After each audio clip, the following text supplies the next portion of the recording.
O traveler from beyond this world, will you witness this tale unfold? Alice? You recognized me just like that? Maybe I need to work on my impression.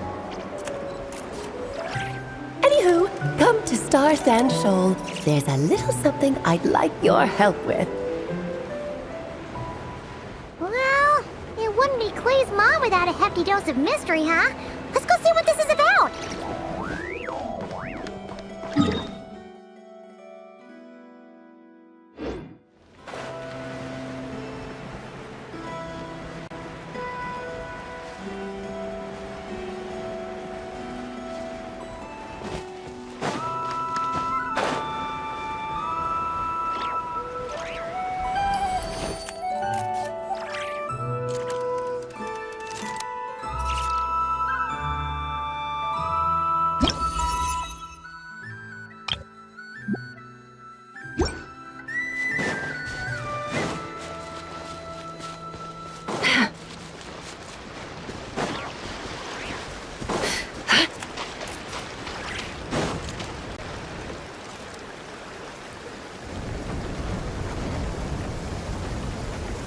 Oh, it's Durin!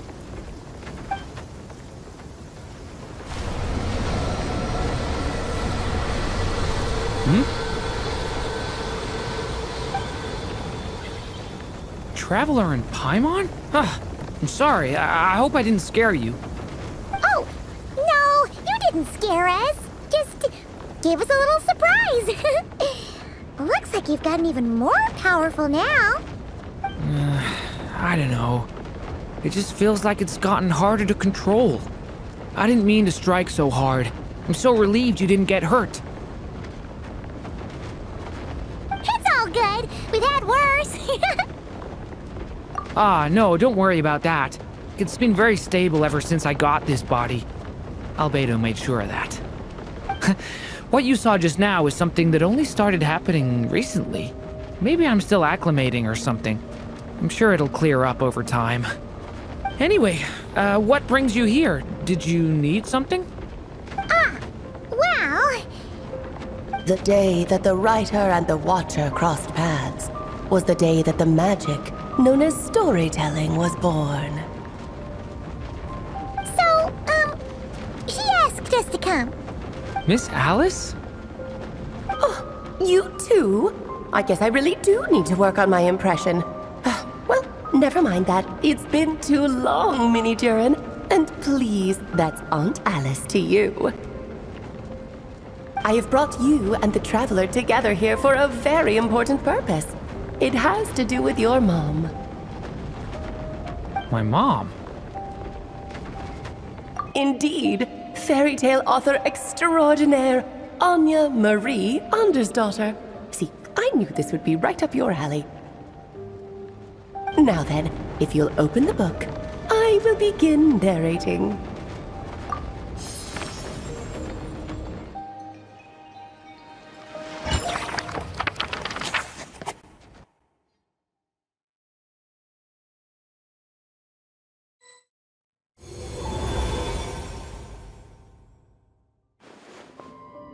Whoa! What is this place? It reminds Paimon of Simulanka. The two are indeed similar. Both worlds were built using the same magic, after all.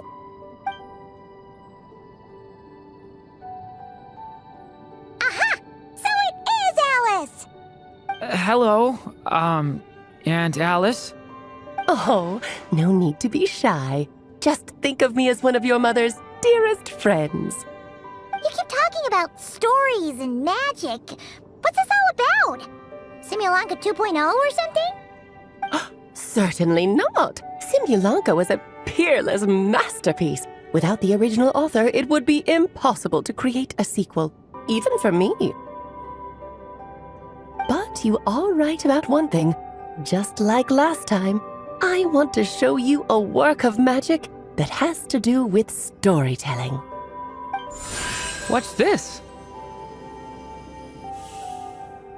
This is your mother's dying wish. My mother's dying wish was a book? Let me answer that with a question. What do you suppose would be a writer's greatest regret? Have you ever read a book called The Little Witch and the Undying Fire? Oh, that's because it was the work of more than one person. It began as a little game at our tea parties. Each of us took turns writing the next part of the story. I wrote the first volume, then the other mages took their turns. Em was tasked with writing the final volume and tying everything up.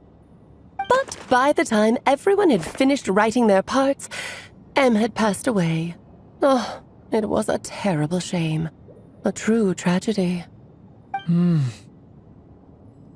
that is the answer to my question. A writer's greatest regret is to leave a story unfinished. But all is not lost. I couldn't stand the doom and gloom of it all, so I went ahead and wrote an ending myself on her behalf. Then what's this book? This is the answer your mother gave to the same question. In her eyes, this was her greatest regret. She made me promise that I would bring it to you because she believed the only person who could resolve this regret is you.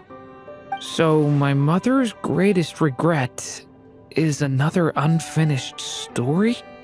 You could say that. And I guess resolving the regret means finishing the story? That's one way to put it. Oh, is a straight answer too much to ask for?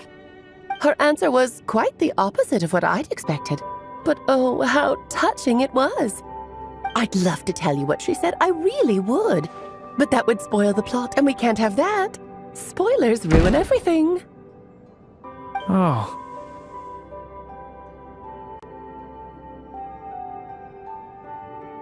Just think of this task as giving a story a much-needed ending. All I ask is that you do your best. I understand. But I only just started learning human script, and I don't have any writing experience at all. Relax.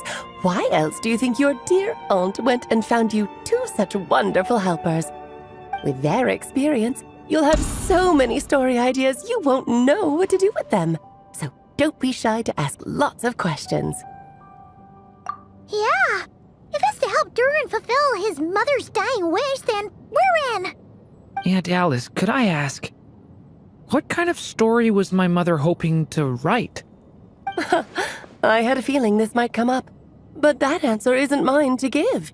You'll have to find it yourself, here inside this book. Don't worry. We'll help you come up with loads of ideas. Yeah, let's find a nice spot where we can settle in and read through this thing. We could even get some snacks, too. Oh, the actual process might not be quite the walk in the park you're imagining, Paimon. Why's that? Because when Em created this book, she borrowed my magic. In other words, it's not a book you can just pick up and read. It's a magical book. Its chapters are scattered through memories of the past. Gather them all, and the book will show you its secrets. So, where are we supposed to find these memories? Em left a trail of clues for each unfinished chapter. Follow the hints, and you'll find them. Oh, and when it comes to adding to the story yourselves, you'll need to use this. And this is... This, my dear little Paimon, is the ink Em left behind. Infused with a little of my own magic, of course.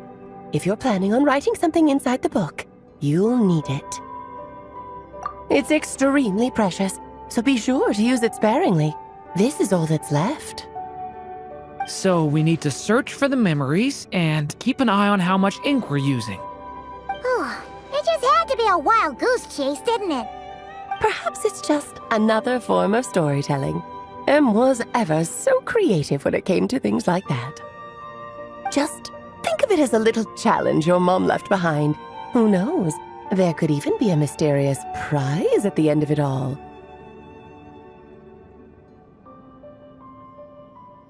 I don't care about that. This was my mother's dying wish. Whatever it takes, I'll find a way. Yep. With the two of us by your side, you'll be just fine. Okie dokie. That should be pretty much all you need to know. Oh, and once the story's complete, do let me have a little look-see, okay? I've read everything she ever wrote, so naturally, I can't miss this one. Yeah. Most of the time, you're pretty hard to pin down. Don't worry, I'll know when you're finished. Just wait for me to reach out. All right, off you go. I can't wait to hear how the story ends.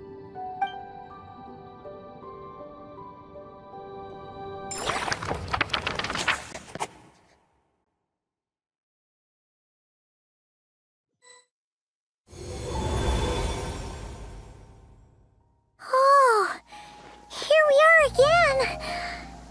Alice's magic really is incredible, huh? Right. Alice mentioned we should be on the lookout for clues.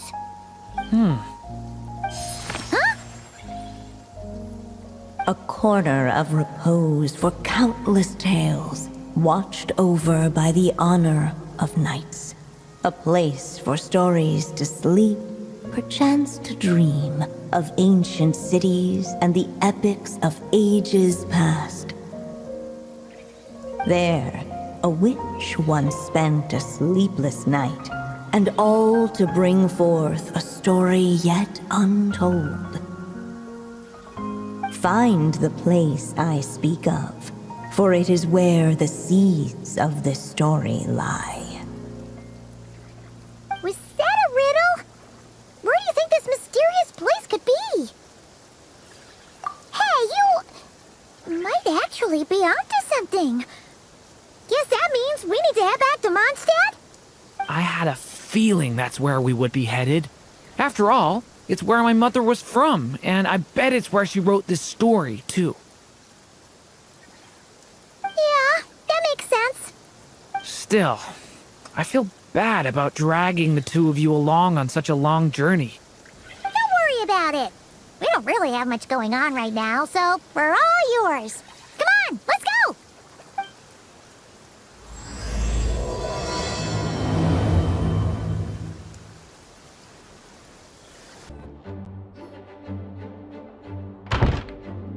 Back in the Mondstadt Library, huh? Talk about a trip down memory lane. So, we're supposed to find the seeds of the story, right? What do you think that means? Well, we're in a library, so it's gotta be books, right? But seriously, there's so many here. How are we supposed to know which ones we need? Making a racket in a library? You should know better than that. Lisa! Oh, sorry about that. Now, who do we have here? Ah, my golden-haired cutie. And my little horn cutie, too. Sorry, Miss Lisa. I know you taught me to be quiet in the library, but Paimon was just trying to help.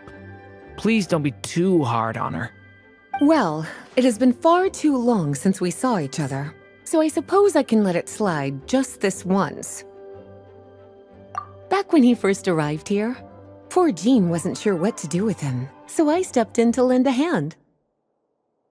I figured, if I can handle a boy raised by wolves, then teaching one who's part dragon should be a walk in the park. Nice!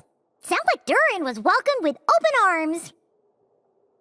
Why, of course. Now, let's save the reminiscing for another time. I'm sure you're here for a reason. Did you need to borrow some books? It's kind of hard to explain. Maybe you could take a look at this. Oh?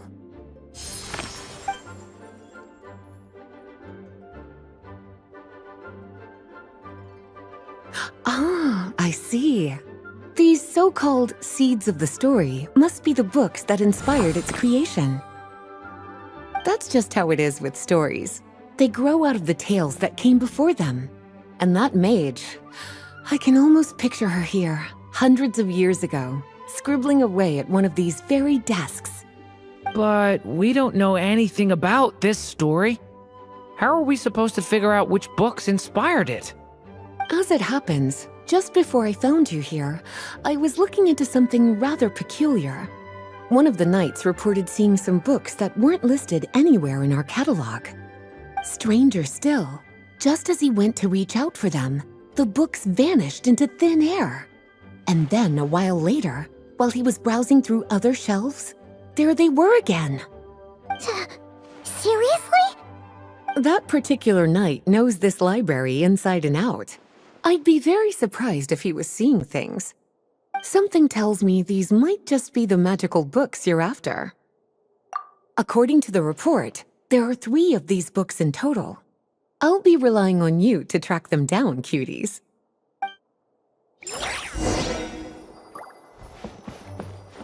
Oh, wait! Did Klee write this one? Should this even be here? We better show it to Lisa.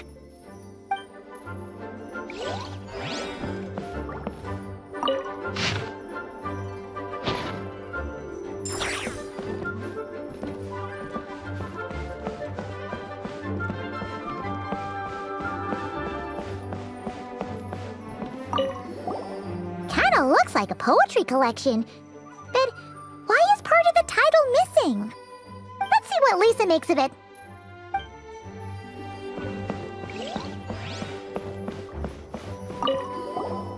Second strongest spell in existence. Do not show Klee. Wait, there's actually a book like that right here in the Mondstadt library? That title's just gonna make people even more curious. Huh. There's definitely something fishy about this one.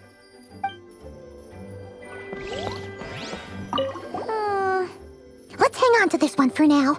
Could be one of the ones we're looking for. It's one of M's, after all. Please be quiet within the premises and refrain Well, from making a racket. did you manage to find them?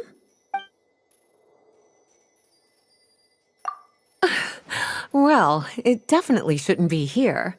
But I'd highly doubt it's one of the books you're looking for. Because this is something Klee wrote. It's a compilation of all the best fish blasting spots around Mondstadt, as well as the most convenient places to stash her new jumpy dumpties. Of course, there's no way she'd get away with keeping a book like that in her bag. And she'd be in big trouble if Jean were to find out. Not only would the book itself be confiscated, but she'd be looking at a whole day in solitary confinement at the very least. Somehow, she figured out that the best place to hide it was right here. No place like a forest for hiding trees, huh? Now, every time it gets confiscated, she just writes a new one and sneaks it back in. Yes, so thanks for helping me find it. I'll finally be able to hand it over to Jean. Well, did you manage to find them?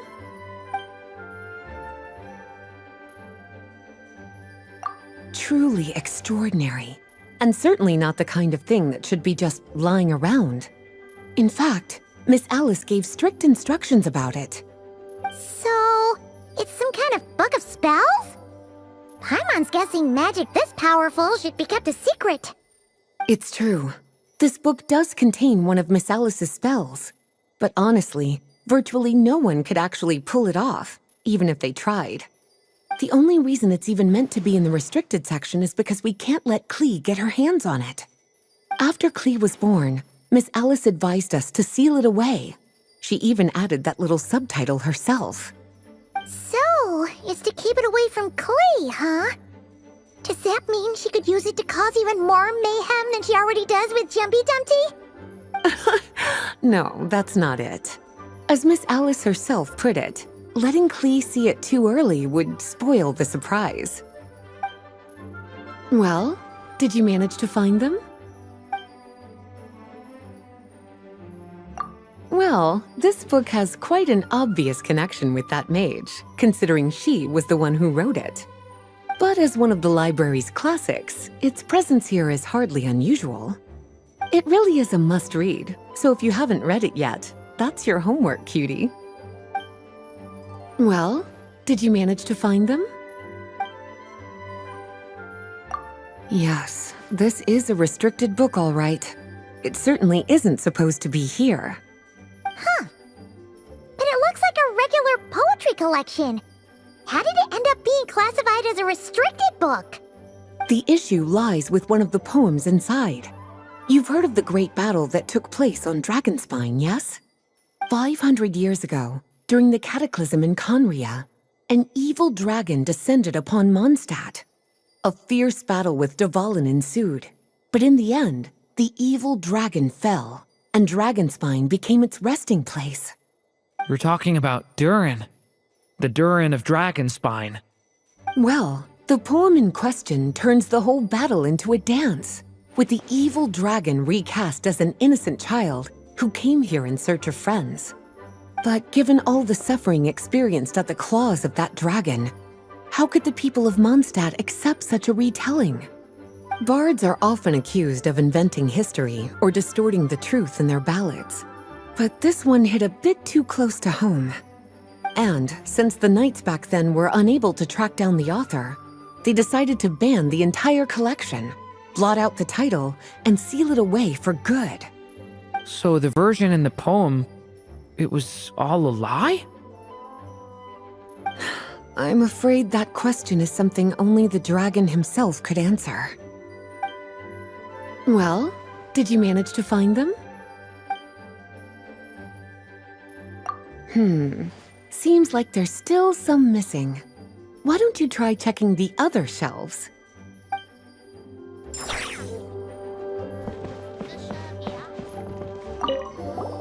An experiment log? Looks like part of the title's been erased. There's something seriously suspicious about this book.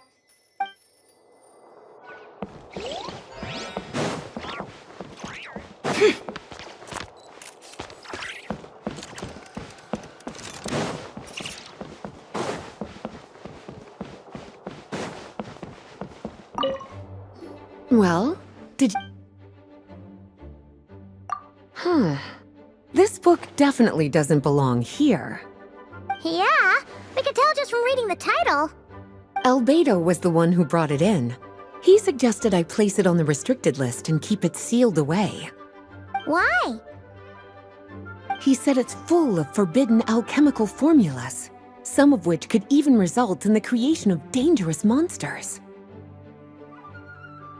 Apparently, the danger it posed was so great, he didn't even feel like it was safe to carry around or keep it in his workshop. Really? Definitely sounds like it shouldn't be here then. Still, if that maid read this book too, it must have been written a lot earlier than I'd imagined.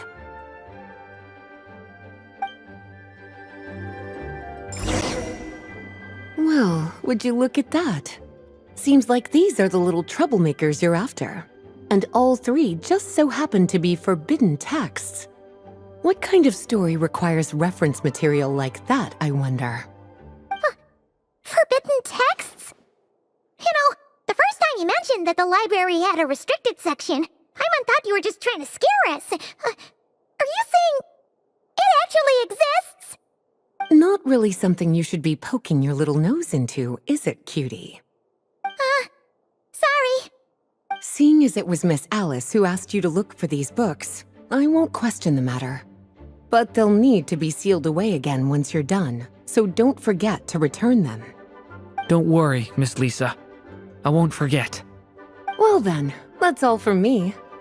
After all that hard work, I think I've earned myself a nice cup of tea.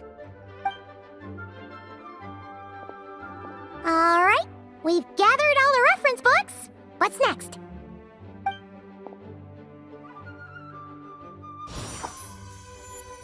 Wait, look!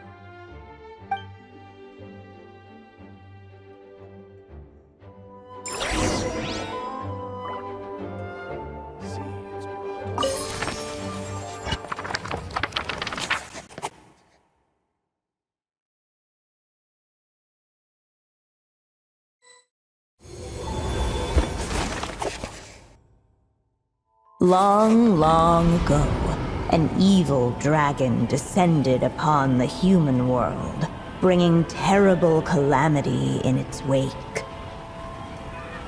Bravely did the people resist, until at last, the dragon lay slain. Later, a witch with a love for stories came upon the tale of the evil dragon, and for reasons she could not explain, felt a pang of sorrow on its behalf.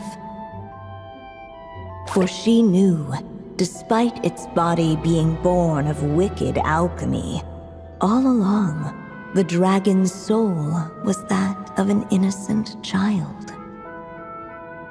Right up to the moment of its death, it had no choice in becoming a vessel of calamity, nor could it fathom the cruel fate that lay before it. Though the witch had a love of stories, she was not pleased with how this one ended. No, that won't do, she thought. I'll write you a better ending instead. And so she set off to do just that, borrowing a little magic from her friend. With it, she wove a dragon's egg, resolving to rear a dragon child of her own. Yet long in thought she lingered, wondering what kind of world her little dragon ought to behold upon waking.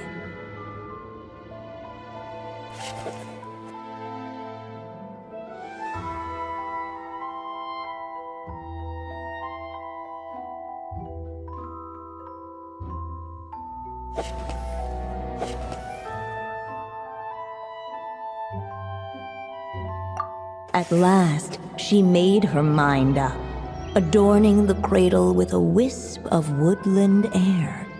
Then, she quietly waited for the egg to hatch.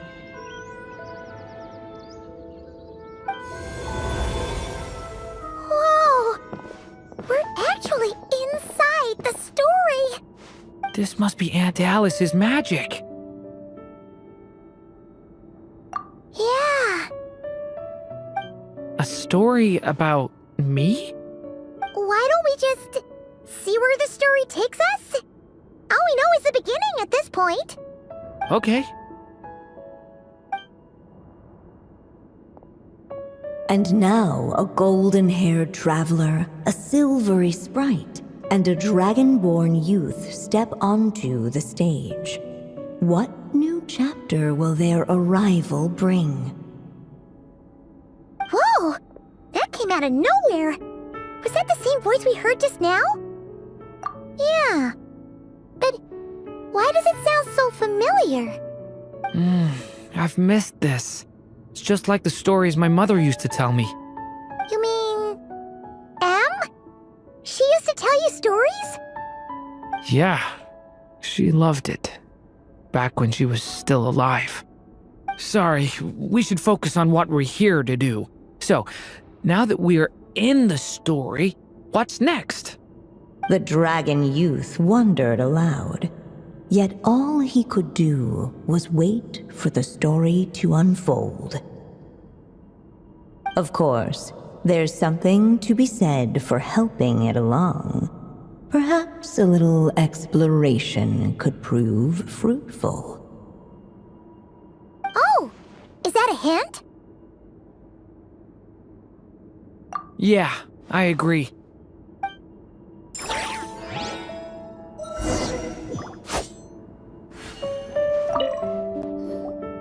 This Draco doll is meant to be the witch in the story, right? Wait a second. All the people we've seen that look like that turned out to be mages from the Hexen Circle. Do you think the witch in this story is one of them too? My mother had a hat just like this. Then, the witch must be Em! Looks like this story really is about Durin, huh? Whether the sprite spoke true or not, it had little bearing on the story at hand. For in that moment, what mattered most was not that she was a witch, but a mother waiting for her child to hatch. Let's keep looking.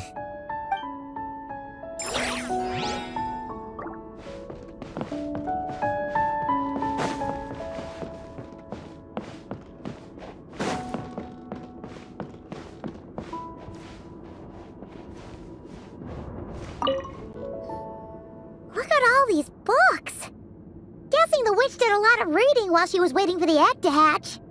It just so happened a dragon egg wasn't the only thing she was incubating here.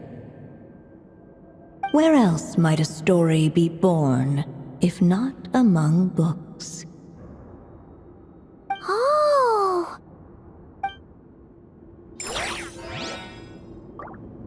Ah!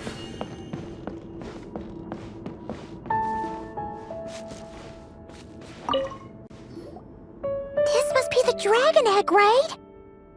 Looks like it's gonna hatch any moment now. So we've got a dragon egg about to hatch, a witch who loves stories, and that evil dragon we heard about at the beginning. Yep, it all adds up. This is my story, isn't it? Okay, so how are we supposed to help the story along? It feels like all we can do right now is wait. Apparently, it hadn't dawned on the group to look for a way to help the egg hatch faster. Oh, right! We're at the point in the story where we're waiting for the baby dragon to hatch, so that has to happen before the story can continue. With the flames at his command, perhaps the dragon youth might be able to provide the egg with sufficient warmth. What? You want us to roast the dragon egg?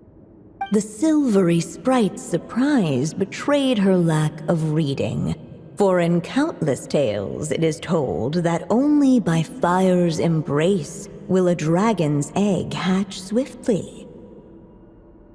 Huh, you kinda have a point there. Okay, I'll see what I can do.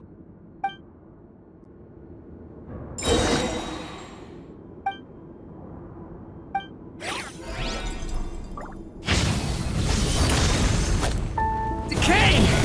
New life! Let every unborn life be welcomed with tender anticipation, and may that warmth stay with it for a lifetime.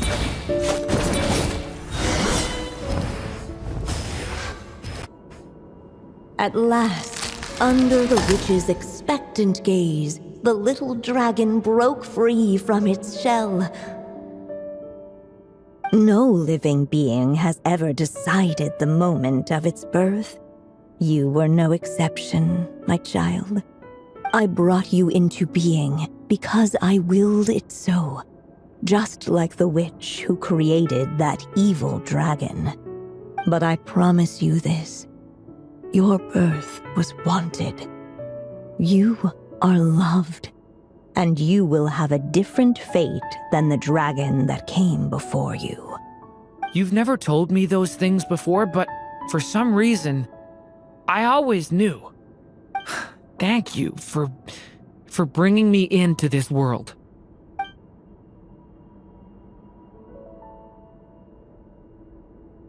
The waiting witch did not feel lonely, for she had 3 visitors by her side. Together, they beheld the hatchling's first breath of life. Holding her dragon child close, the witch promised him a life unlike that of the evil dragon. And so, nestled in his mother's warm embrace, did the little dragon's story begin.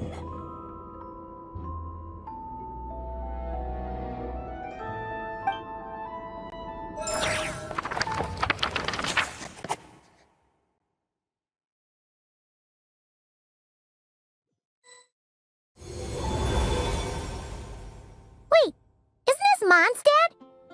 Looks like we're back in the real world. Looks like there's more written on the page now and less ink left than before. So, does that mean we've completed this chapter? Yeah, but why does M seem to think that the story isn't finished yet? Durin broke free from the curse, came into this world with a new body, and even made a bunch of new friends. That already sounds like a happy ending to Paimon. True. Everything's always so mysterious with these mages. Guess all we can do is wait for more clues. Huh.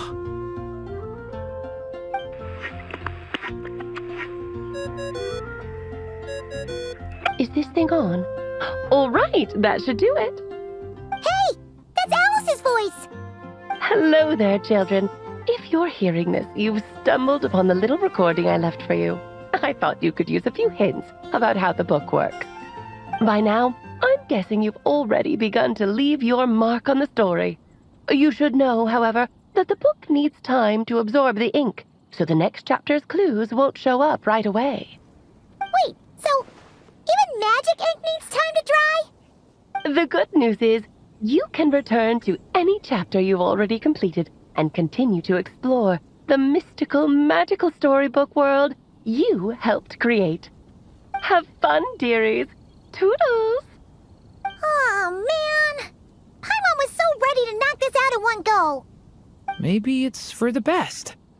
Sooner or later, we'll end up being whisked off to another world again, and if that happens, who knows when we'll be able to come back. So it might be good to take a break while we can. A break. Yeah! Paimon has a sudden craving for the Good Hunter's sticky honey roast. And we happen to be in Mondstadt, so... So let's meet up here later. I need to find Miss Lisa to return those books anyway.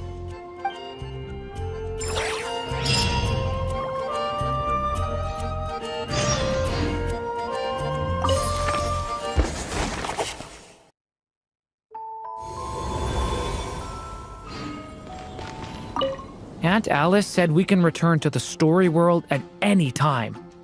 If you feel like checking it out again, just come find me.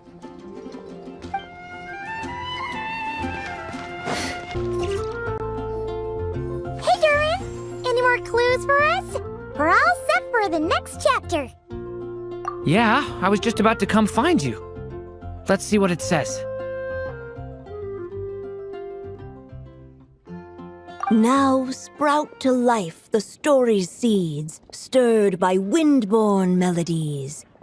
Then on that breeze the music leaves, fading into distant memories. Seek the place where wind and tale entwine, and once there, make 3 riddles into verse, and 3 melodies into song. For in poetry and song will this story start to blossom. Come on! Another riddle? All that talk about wind and melodies? What do you think the answer could be? Oh! Care to elaborate? Wind? Music? Poetry? Tone-deaf bards gotta know the answer. You mean Lord Barbados? Albedo introduced us when I first arrived in Mondstadt. I mean, someone like me was bound to catch his eye sooner or later. It's better that it's out in the open anyway. Now, how should we track him down?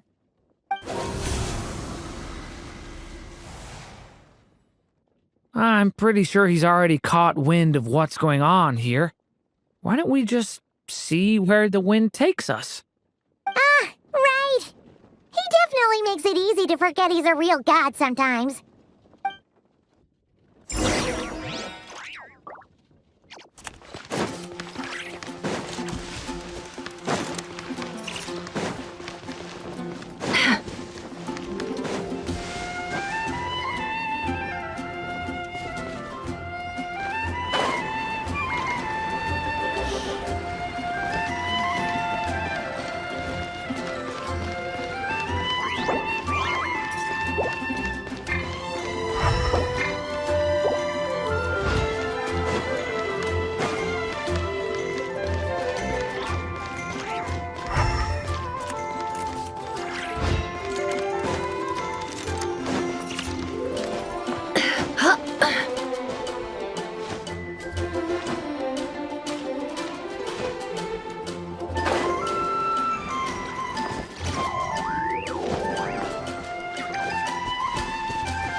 on! What a sight for sore eyes!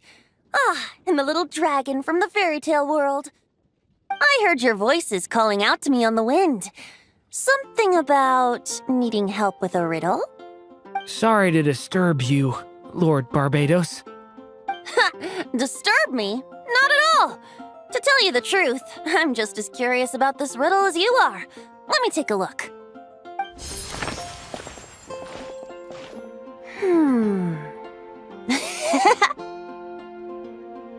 What is it? Did you figure out the answer? 3 riddles and 3 melodies. That sure takes me back. The answer you seek lies hidden in memory. Looks like running to Tone Deaf Bard was the right call after all. Long ago, those mages came to Mondstadt, seeking to test their strength against mine. But I replied, let us make music, not war, and resolve our conflicts through song. So I strummed my lyre and sang them this verse.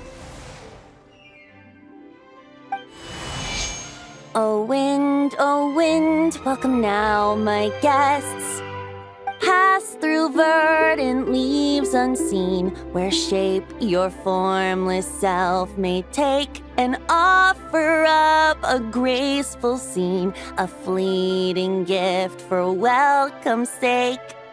Leap at the edge of a sea of clouds, where land meets sky and sky meets ground. There frighten off the noisy crowds and bring my guests a calm profound. Fly beneath the stars up high, where mortal noise is swept aside, that my dear guests with starry eyes may share the dreams they hold inside. Now go to where I vowed to keep a quiet spot for them to sleep. No clash, no contest bars the way, just tea and mirth to fill the day. There you have it, the 3 melodies. As for the answers to those 3 riddles, I trust you can guess them by now. The woods, the edge of a cliff, and the sky? Correct! Funnily enough, your mother was also the first to solve it, all that time ago. There must be some kind of special rapport between those who write stories and those who sing them. The woods, a cliff, and the sky. Oh! So that's where it is! I suppose the spot that answer points to is where you're headed next. You should know, after solving my riddle, the mages even accepted my proposal and made that location their official meeting spot. And going by what your book is suggesting, once you found it, you might want to try playing the melody I just shared with you. Guess you can be pretty reliable when it counts, huh? Great animal Archon? Thanks for the help, Lord Barbados. Still got questions for me, huh? Yeah, you must have read countless tales in your time, being a wandering bard and all. In your experience, why might an author consider a story unfinished? Unfinished? Well, I guess if there's something left to accomplish in the story, or, if the last line goes, "To be continued." Huh? Wow, your helpfulness lasted for like 1 second. In all seriousness, I would think the answer to that question lies in your mother's story itself. It's not my place to pry any further. All right then, we should get going.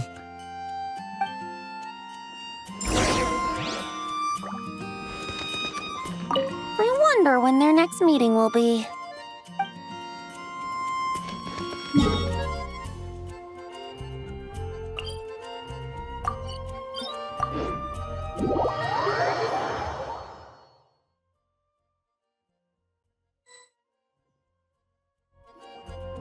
Okay, we're here! Now, we just need to play the 3 melodies, and we should be able to gather the memories for the next chapter, right? A musical performance? Huh. Out of all the things Miss Lisa has taught me, that's the one I'm worst at.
Even a war that shook the world could not halt the witches' gatherings.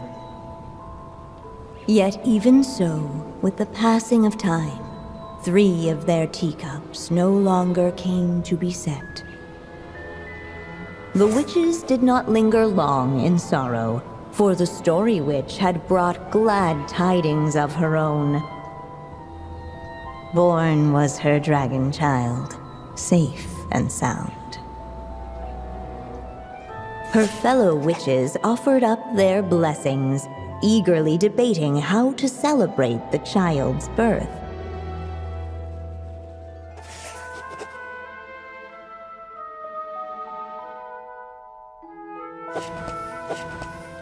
In the end, they settled on the sweetest candy they could find.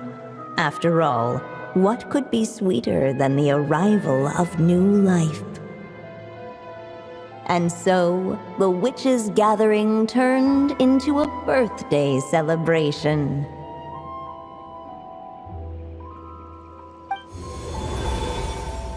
So, we're back in the story world, huh? As if from nowhere, new guests appeared at the witches' table. Perhaps they too had come to celebrate the dragon child's birthday.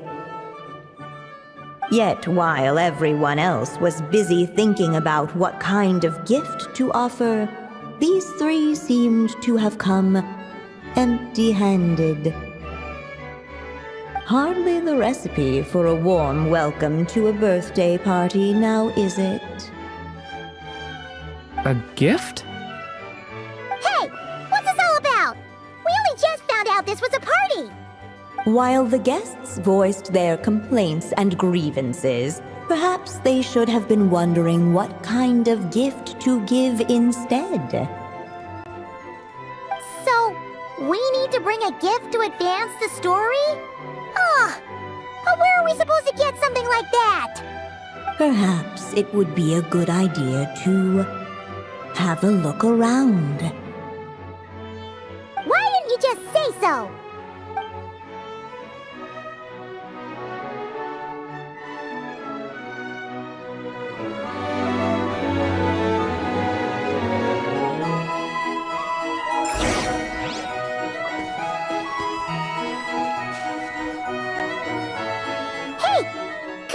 These as gifts, maybe?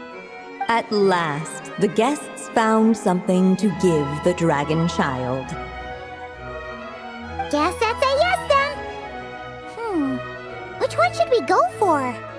Still, the guests wondered what kind of gift might the little dragon really want. Should they put a warrior's sword in his hand and send him out on an unstoppable quest to save the world? Or perhaps a wandering hero's slingshot and the promise of a life of endless, uncharted adventure? Or maybe even a scholar's tome and the chance to take on all the world's unsolved mysteries. Okay. Wow. That's a lot of pressure all of a sudden. Oh yeah! Technically, we're actually picking a gift for you. So, which one would you prefer? You want me to choose? Wow, this feels kinda special. How come? For as long as I can remember, I've spent most of my time living in the stories my mother created. I always thought my mother had everything written out for me already, just like the toy figures in Constellation Metropole. What I wanted to do with my own future. That's something I've never really thought about. What did I want back then? This is the first time I've ever asked myself that question. Sounds like this is the perfect opportunity to answer it then. It's been a while since you left Simulanka, and after everything that's happened, it might be about time to start thinking about your future. Then let me give it some thought.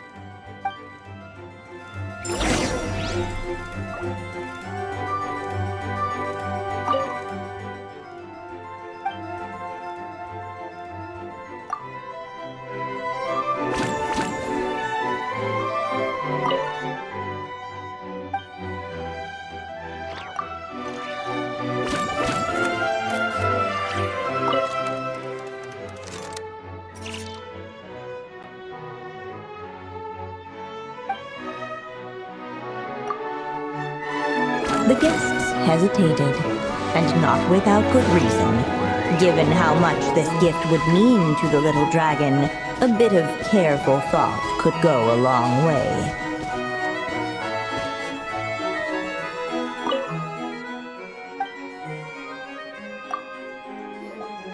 In the end, the guests settled on the Scholar's Tome. So you're the scholarly type, huh? I just feel like I should learn more about the way the world works. What makes you say that?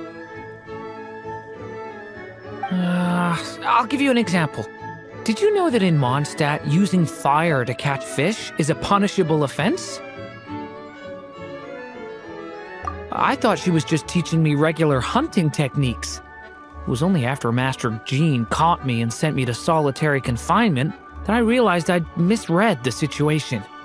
So much of what's considered common knowledge in your world just wasn't in Simulanka. So I have to learn, or I'll keep causing trouble for everyone else. Paimon's not sure that counts as common knowledge.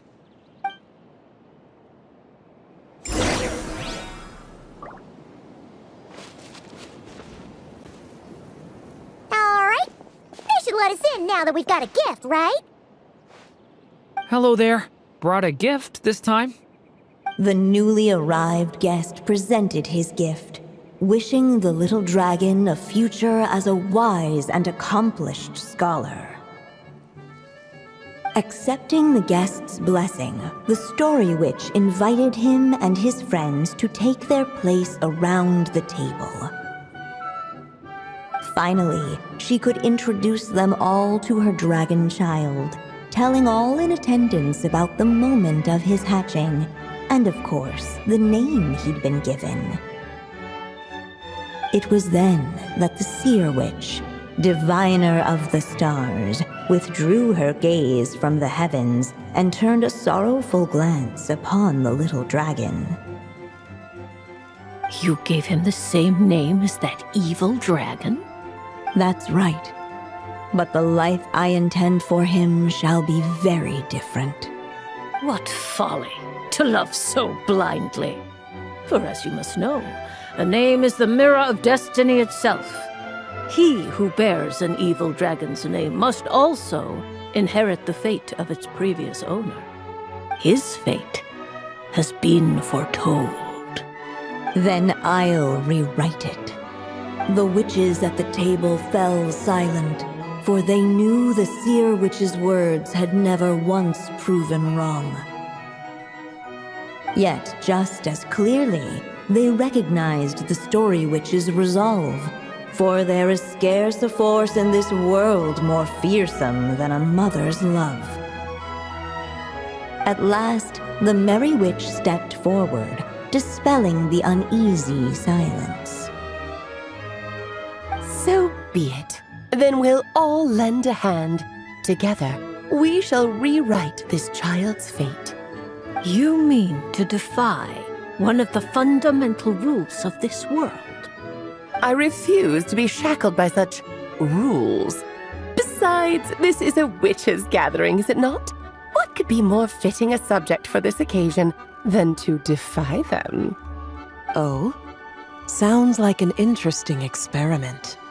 I suppose, were we to succeed in this endeavor, we might bring a touch of wonder to this otherwise dreary sky of stars. The Merry Witch finally talked them all round, just like she had done many times before. Warm and strong as the sun she was, so much so, in fact, that those who her light shined down upon had no choice but to bask in it. And so the witches readied their gifts, 3 marvels of the cosmos. For this child, I shall decipher the ravings of the heavens and lay bare before him the trickery of fate. For this child, I shall leave a formula powerful enough to unravel the very origins of this world, that he may seek another solution for the conundrum of his life. For this child, I shall call upon wondrous magic to make possible his impossible wish. All the Story Witch had was the pen in her hand, yet with the love that flowed from it, she resolved to bring forth a marvel of her own. For this child, I shall leave behind the last story I will ever write, and with it, a path to an ending yet untold. With the witch's blessings given and received, the little dragon's fate at last began to turn. In the midst of the dragon child's birthday celebration, the seer witch proclaimed her prophecy. The child had been given the evil dragon's name, and with it, the burden of its fate.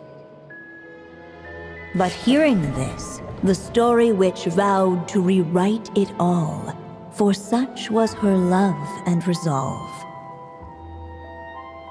And so the other witches offered their gifts in turn, marvels as rare as any in the cosmos.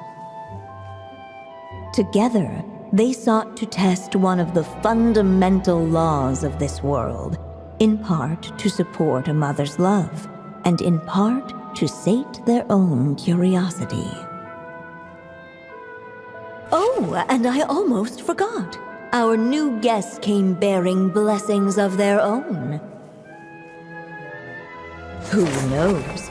Perhaps this extra dash of wisdom might be all the little dragon needs to change his fate.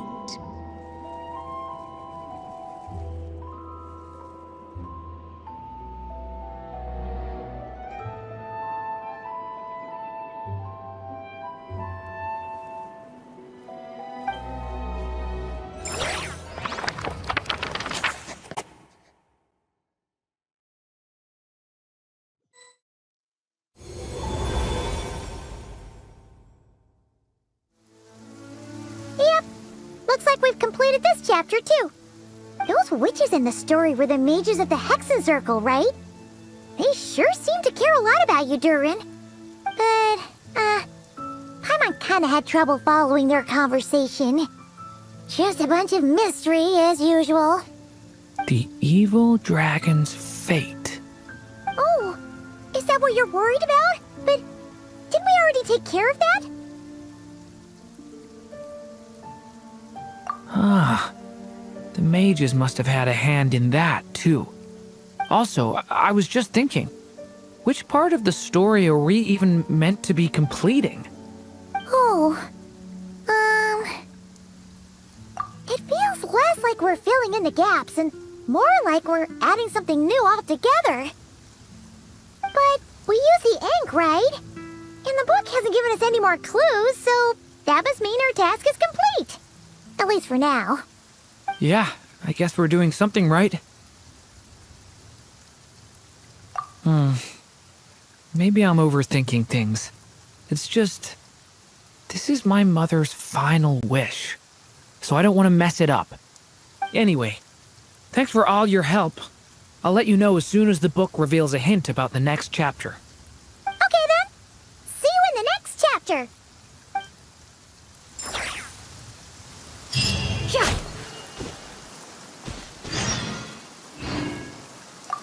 I think I'm gonna stick around, take my time reading through this book. If you feel like jumping back into the story, just come find me.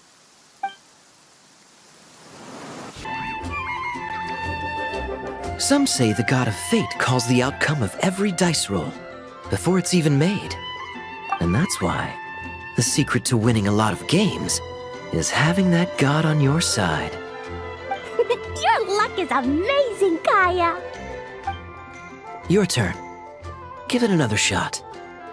Fear not, O Crimson Dragonborn, for I, the Princess of Ertalang, have bestowed upon you the benediction of the midnight hour, and with it you shall surely smite this usurper. Mein Fräulein means to say she's rooting for you in secret. Oh, and that you must, at all cost, defeat the one who snatched her limited edition card back.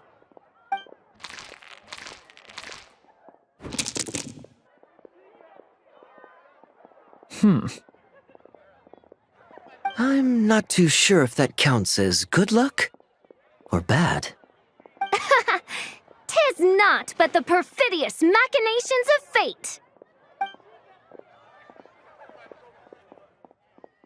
Hey, everyone! Miss Honorary Knight and Paimon, you're back! It's good to see you, Honorary Knight. Mein Fräulein is quite invested in the outcome of this match, so please allow me to extend greetings on her behalf. Of course. But if you're out playing cards, how come you're not over at the Cat's Tail? There's something about our horned friend over there that seems to frighten off little animals. Could be because he used to be a dragon. Normally, the animals just steer clear of him, but in the close confines of the Cat's Tail, let's just say, the feline residents probably consider it their turf. And we all know how dangerous a cornered cat can be. I just wanted to borrow one of their nests for a nap. One of their nests? Wait, you mean a cat sofa? Yeah, it's more comfortable for me. I can stretch out just the way I like. But it turns out the Black Cat and his minions are quite territorial. Luckily, Miss Diona helped smooth things over, and they finally agreed to let me use one.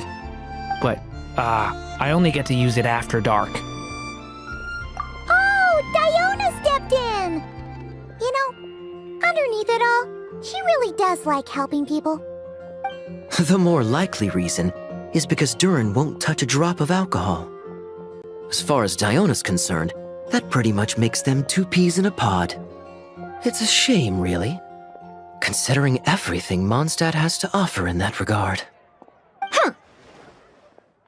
Mondstadt's alcoholic drinks are a bit too much for me to handle right now. But maybe someday. There's no need to force it. Who says you have to drink just 'cause you're in Mondstadt? Yeah, it's just, I'd really like to make some more friends. So I need to learn how humans socialize. I guess alcohol is usually involved, though. But that's why I started learning how to play Genius Invocation TCG. It's also a kind of social activity, but it doesn't involve drinking. And I've been lucky enough to receive the guidance of the Prinzessin de Verurteilung herself. Exactly! Who needs alcohol when you can make friends playing card games? Speaking of which, need any tips from the master over here? You'll wipe the floor with that opponent of yours. Paimon guarantees it. Unfortunately, with the luck he's having, not even that legendary card master from Sumeru could turn things around at this point. Yeah, that last roll wasn't great. But who knows? Maybe you'll have better luck next time? He keeps getting the exact same roll over and over. This is the third time already.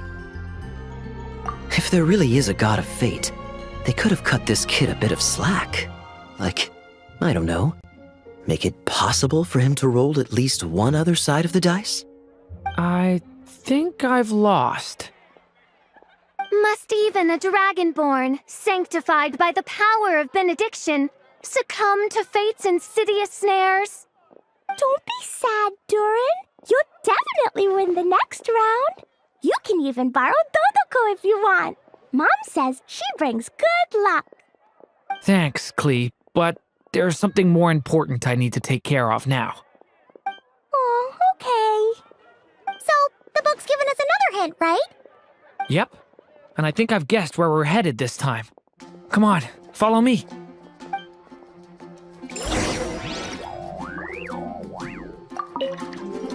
Miss Honorary Knight and Durin, are you heading off on a big adventure? But Master Jean said I can't leave the city today. Promise me you'll tell me all about it when you get back, okay? Not every day you're back in Mondstadt, huh? Care to grab a drink if you're free? So be it. Such are fate's accursed wiles.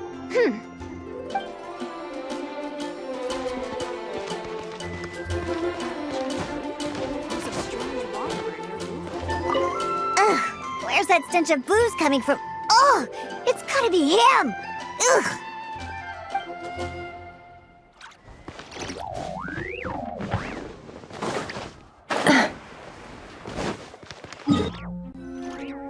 In what sort of castle might a storybook dragon dwell? The witch turned to a mighty dragon born upon the wind to seek her answer. From afar, she beheld a solitary castle, standing lonely beneath its wings, and wrote it into words.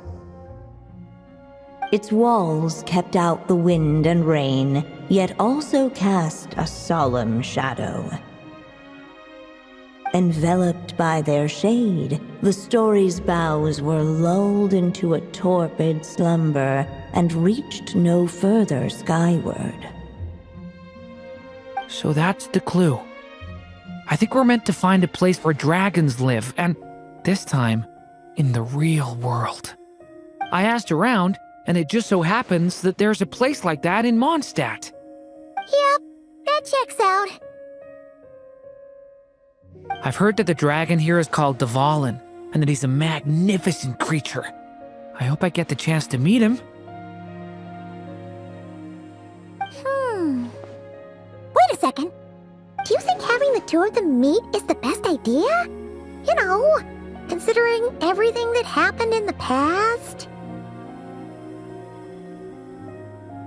How would we even explain everything to him? Well, if we do run into Dvalin, it should turn out okay with us here at least. Is something wrong? Nope. Let's go!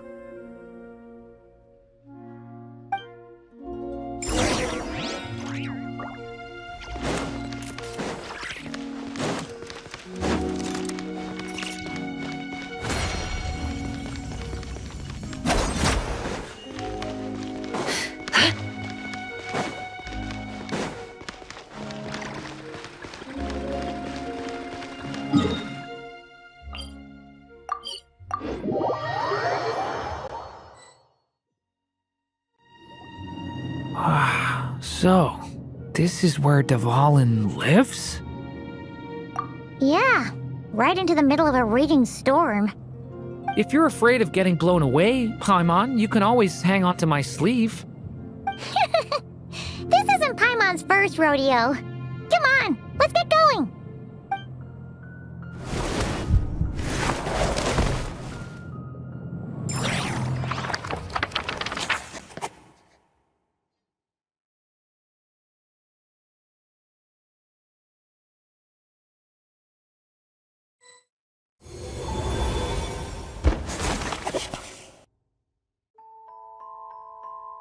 The little dragon grew with each passing day, and the story witch, who loved him dearly, built him a big, beautiful castle. Yet in the end, she herself succumbed to time's merciless march, setting forth on a journey to a place beyond even the stars. All of a sudden, the little dragon found himself alone. He tried leaving the castle to make some new friends.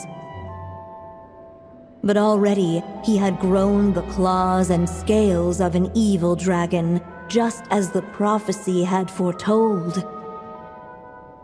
Afraid he might hurt someone, the gentle little dragon hid within the castle his mother had built, and came forth no more.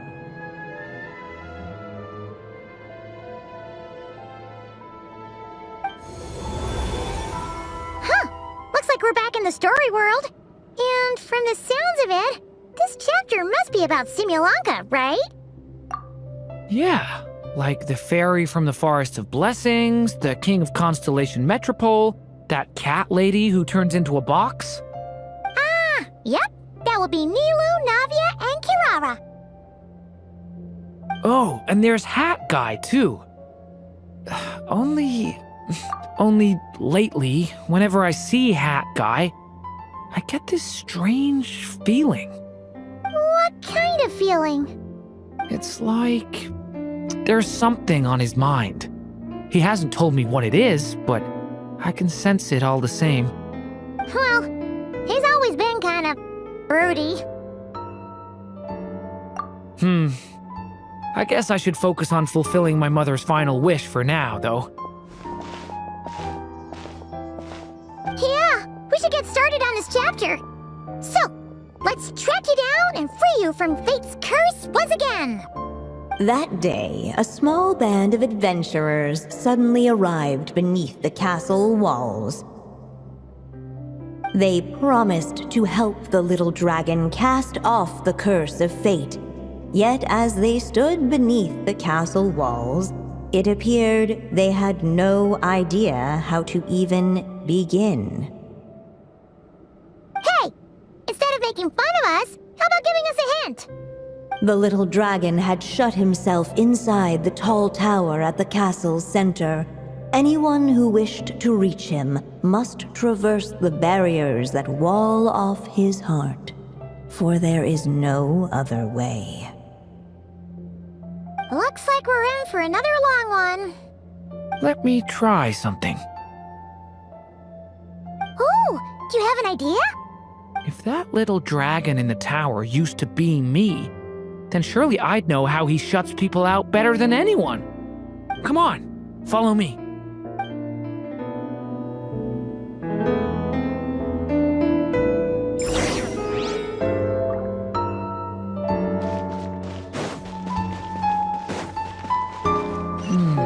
That telescope. I've seen magical tools like that before. It should come in handy.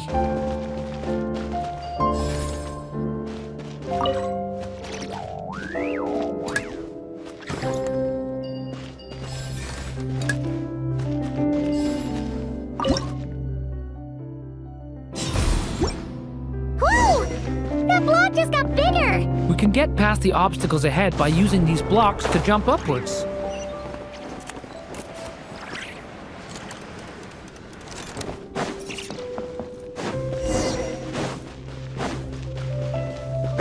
Leave it to me!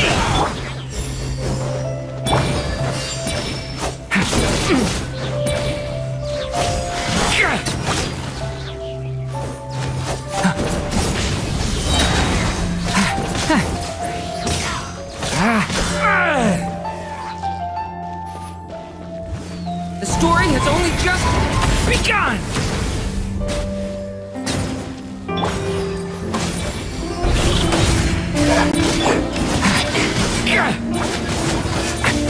Watch out! This place is like a maze. How are we supposed to get through? We'll just have to check each spot.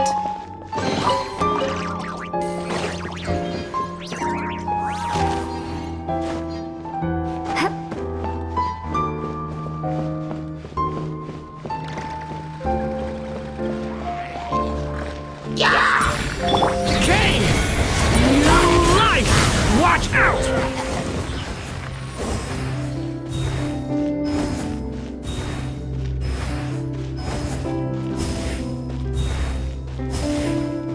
We should be able to use this block somewhere.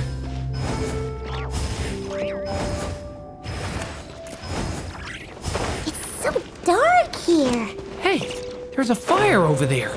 Let's go check it out.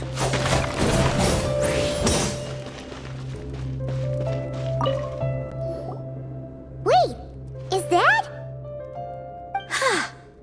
A little pixie that can fly.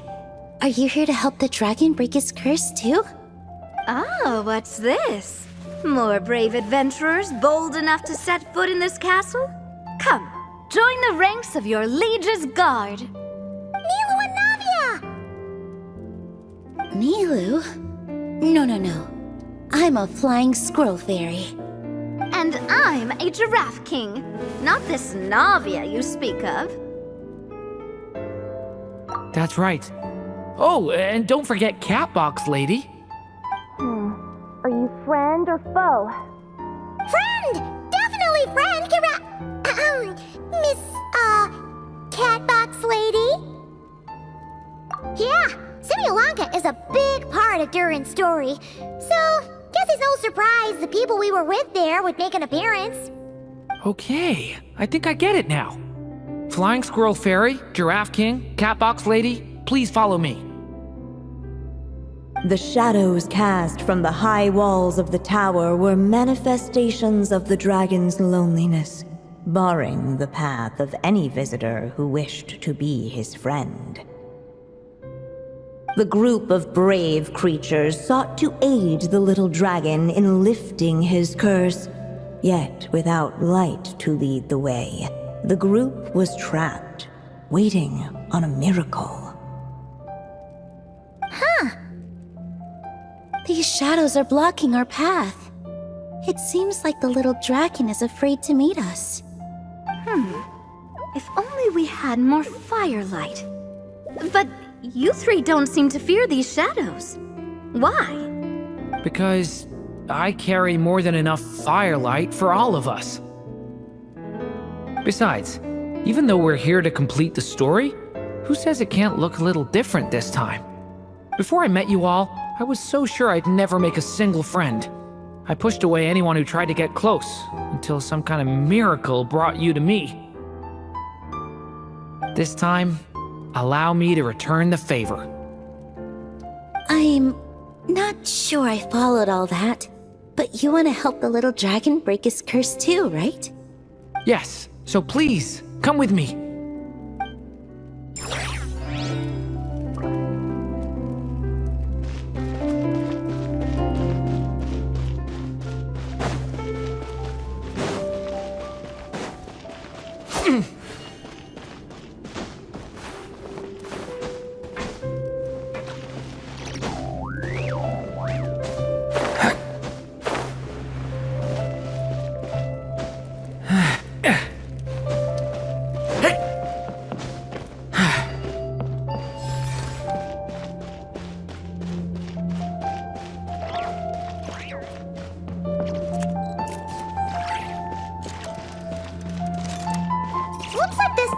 It's missing some blocks. Oh, let's try the one we just picked up.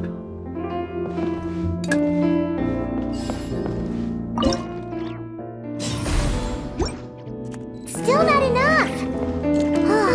Guess we'll have to keep searching.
Story Dragon, just calm down!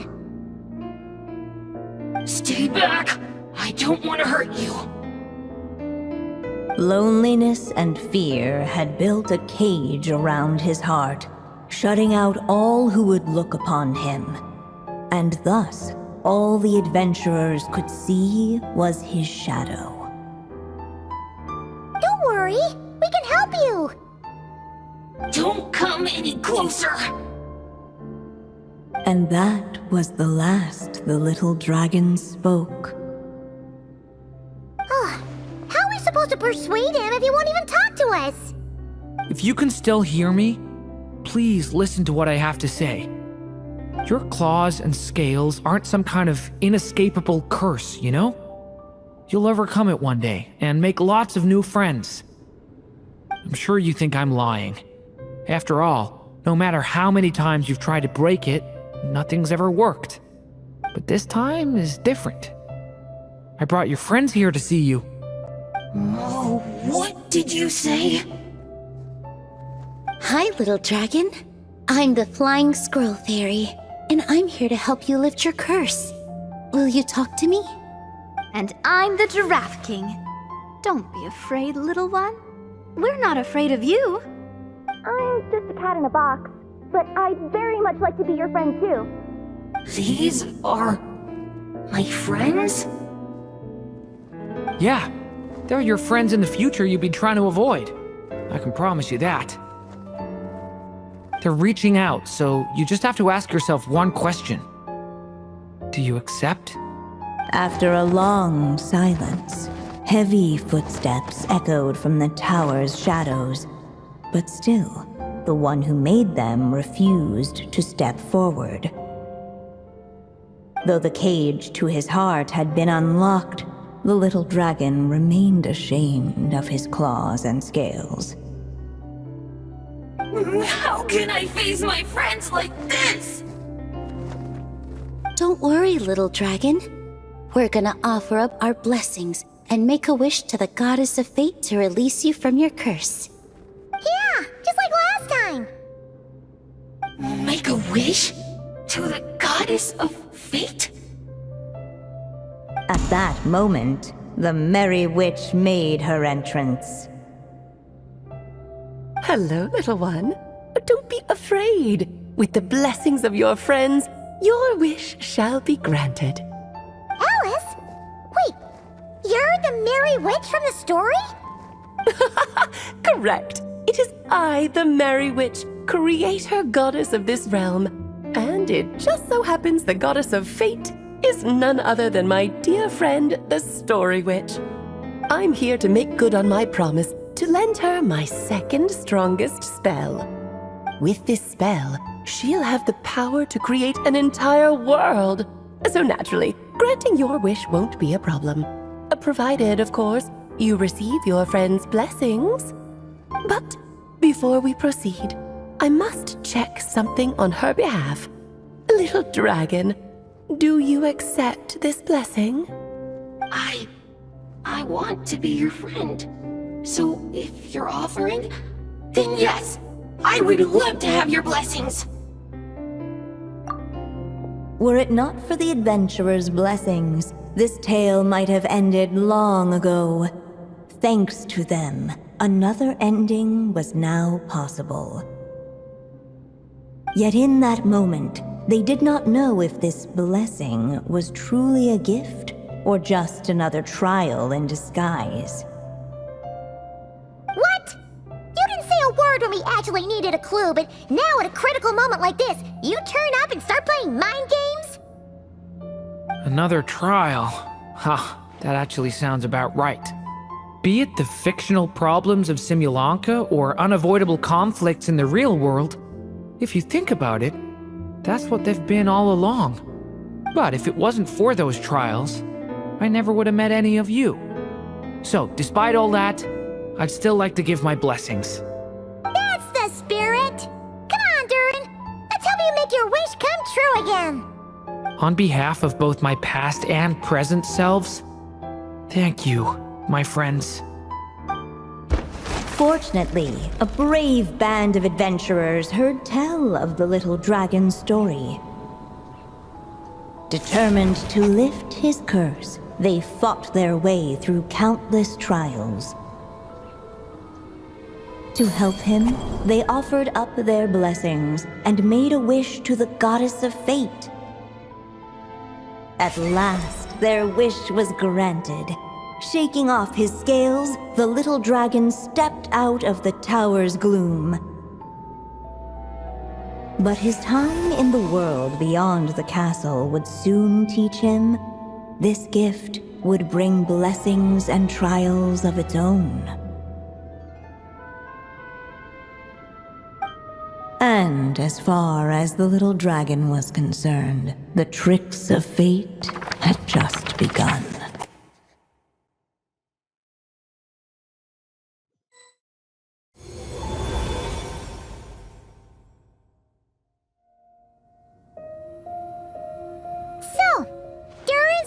came true, just like it did before. If this story was written by my mother, then surely that was the last chapter we just completed. Oh yeah! So, in other words, we finished it. Looks like that's a wrap on Alice's task, and there's even some ink to spare. Guess we'll have to wait for her to make contact, like she said. So, my mother's final story has finally come to a close. Sounds like you're a little sad to see it end. Back when I was still living in Simulanka, I was always under the illusion that my mother had never truly left. Every day I spent immersed in that world. It felt like she was right there by my side, still reading me bedtime stories. But now... Durin. That's right! And you've got so many other friends waiting for you back in Mondstadt. Yeah. Speaking of which, after all that flying around, Paimon's starting to feel hungry again. So, why don't we head back to Mondstadt? Perfect excuse for a big meal with the rest of the gang. Now that you've fulfilled your mom's final wish, a little celebration seems in order, right? It's just a pity we never got to see that big, beautiful dragon. You were really looking forward to meeting him, huh? He might not be here all the time, but Paimon's sure you'll get a chance at some point. All right, no worries. Anyway, since this feast is to celebrate me fulfilling my mother's final wish, I guess it should be my little treat.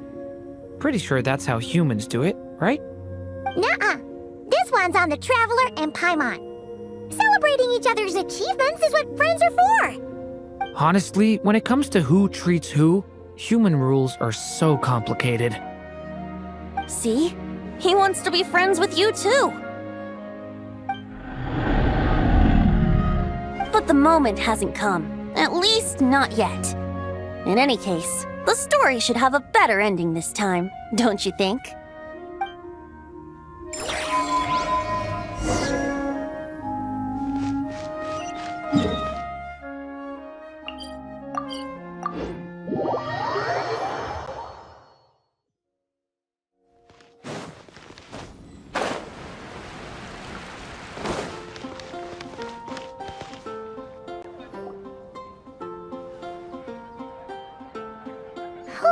Feels like we were gone for ages. Hopefully, everyone's still here. So, your adventure was a success, huh? Want to grab a drink to celebrate?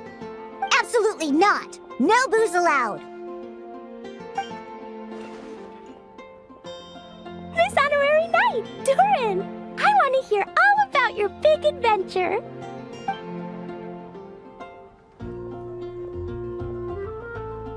We're gonna order a big meal for everybody first. We'll talk while we eat. Yippee! Excuse me. Did I hear you call him Durin just now? But wasn't Durin the evil dragon that fell on Dragonspine? Come on, miss. This Durin isn't that evil dragon from Dragonspine. Albedo said... well... It was kinda confusing. But anyway, it's super cool! Oh, is this your first time meeting him, Marjorie? No wonder you're getting him confused. Still, even if you hadn't met him yet, shouldn't you have heard about him at the very least? At this point, pretty much the whole city has.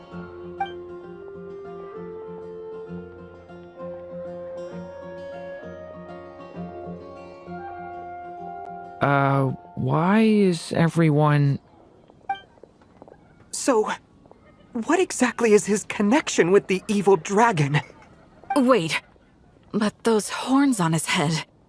Surely he's not a... Did everyone just forget about Durin?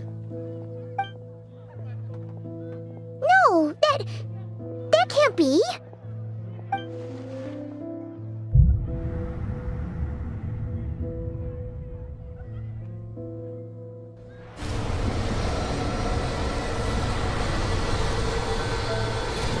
The tricks of fate had just begun. Watch out!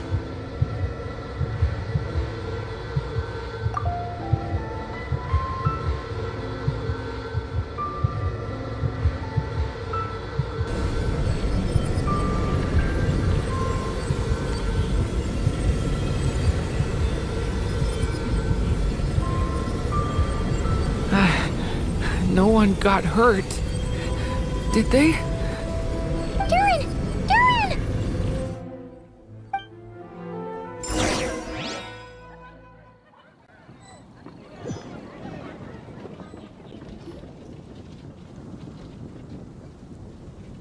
I just had Barbara check him over. He's not badly hurt, but he seems to have burned through a lot of energy fending off some kind of dangerous power. He'll need some time to rest before he wakes up. So, can someone explain what's going on here? It seems like, aside from Durin's close acquaintances, the people of Mondstadt have forgotten everything about him. How could that even happen? Worse still, the abyssal power within him is showing signs of extreme instability. Could be a separate issue, though. I'm not sure. If the abyssal power inside him spirals out of control, Mondstadt will be in grave danger. I completely agree. All right then. As acting Grand Master, I'll send a letter requesting Albedo's immediate return. Until then, the Knights will watch over Durin. That's pretty much all we can do right now. Also, allow me to look after this book for now. If you need to consult it, just drop by my office. Do you think the book might have something to do with what's happening? It's just weird that Alice still hasn't contacted us. Maybe we should head back inside the book and take another look.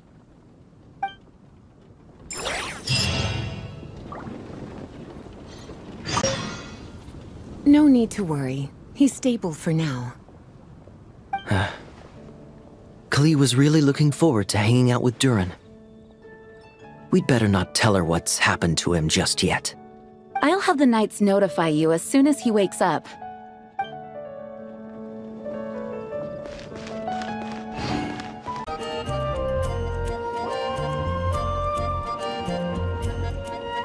Jean!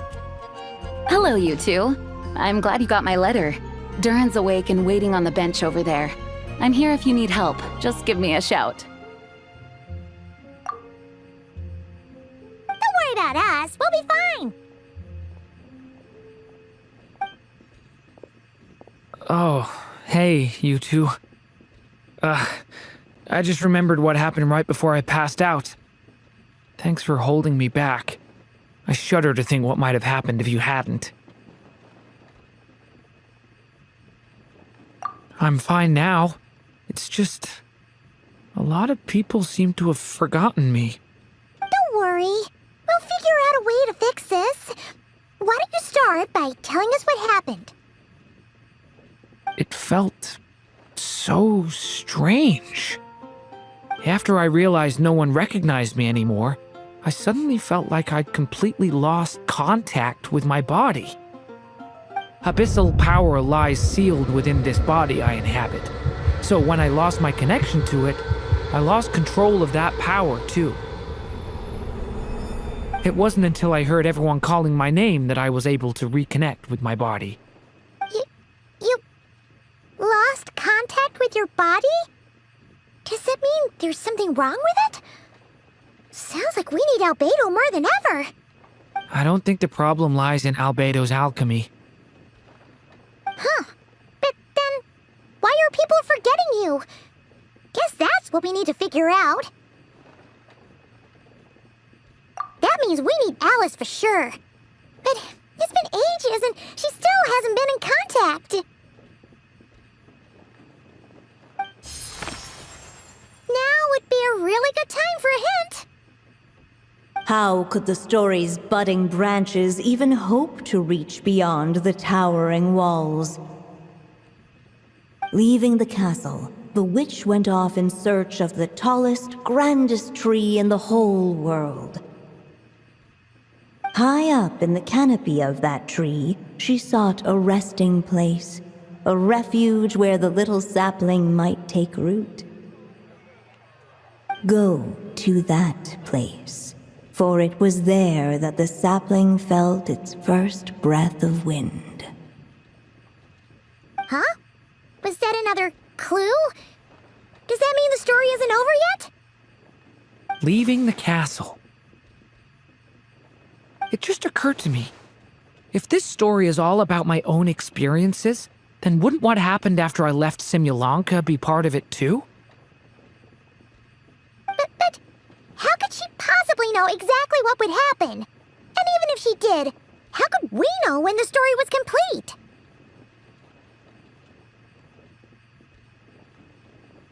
Yeah. Since we can't reach Alice right now, we'll just have to get to the bottom of this ourselves. But first, we gotta figure out where this riddle wants us to go. The tallest, grandest tree in the whole wide world. Huh. The only place that ever gave me that feeling was the one I ended up in right after leaving Simulanka. They had great coffee there, too. And so many books you'd never run out of things to read. Think about it. Our search in Mondstadt began in a library, right? Well, Sumeru City's got one of those, too. And it's absolutely huge. What do you say? Should we try looking there? Huh. That does kind of make sense. And it's not like Paimon's got a better idea. Alright, let's just give Jean and the others a heads up first. Well, it sounds like you've got a plan, so I won't interfere. All I ask is that you stay safe. Albedo won't be back for some time, and until he is, we can't know for sure how dangerous Durin might be in his current state. I'm so sorry about what happened before. Believe me, I'm not blaming you, and neither is anyone else here. If anything, it's the opposite. We're all just worried about you. Worried? About me? Come with me. I want to show you something. As soon as they heard you were awake, they all hurried over to see how you were doing. You all came to see me? A little birdie told me you're working on finishing a storybook. So maybe all those people losing their memories is just a plot twist, waiting to be resolved. Miss Lisa, you always seem to know how to put my mind at ease. Please, everyone, don't worry about me. When I get back, I'll find a way to complete my mother's story, and the one we started, too.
Whew. After the library hunt in Mondstadt, it's not as if Paimon was expecting this to be easy. But this... yeah... this is something else. Where do we even begin? Even the clue this time seemed kind of cryptic. Yeah. Guess the best we can do is stay on the lookout for more weird things going on.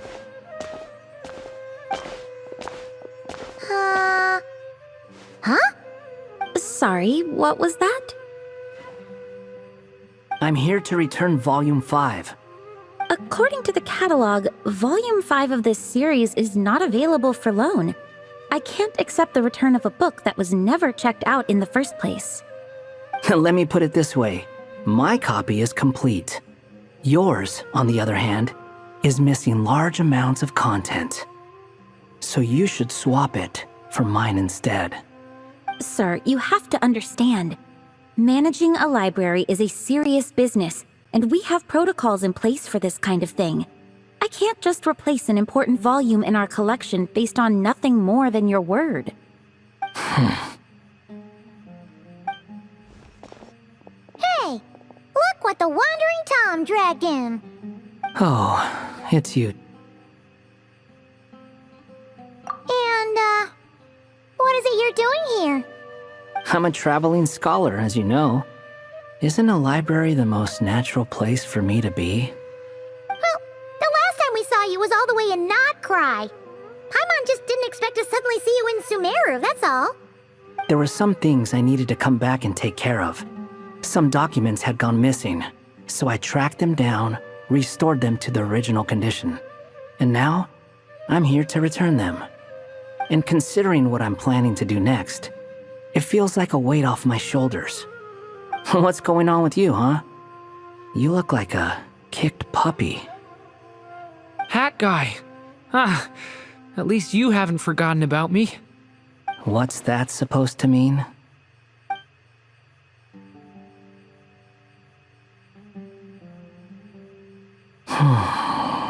So it's been getting worse. Sounds like you know something we don't. After he left Similanka, he spent some time traveling Sumeru with me.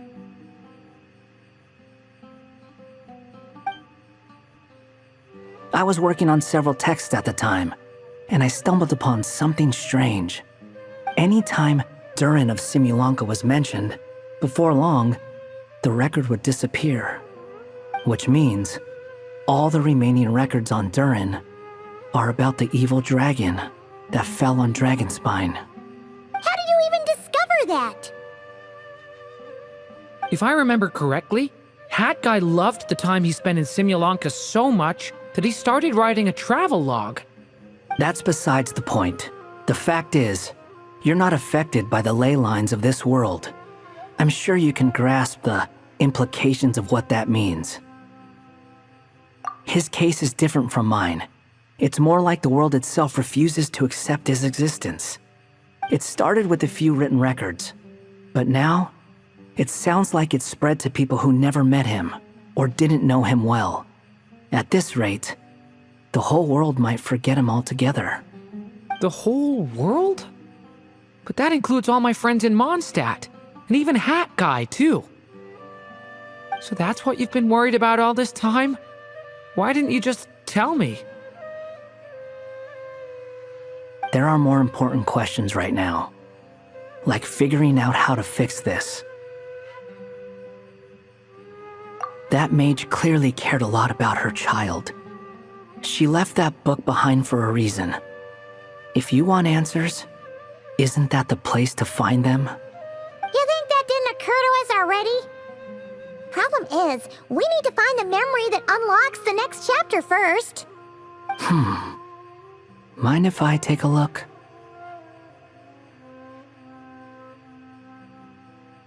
I just want to know what secrets this book is hiding. Besides, I've run into a bit of red tape, so I've got time. Of course. Be my guest.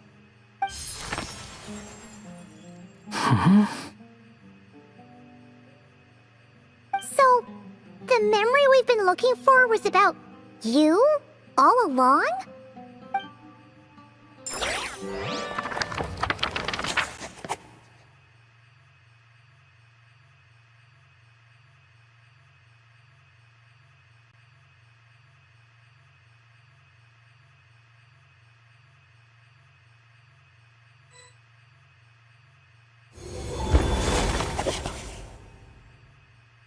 The little dragon became companions with a stray cat with dark blue fur. It was a friendship born of all they had in common. He left his castle at the stray's invitation, setting out to explore the world beyond its walls. There, he grew fond of the outside world, eager to make friends and share the story of his life. Taken by the dragon's story, the stray tried to write it down.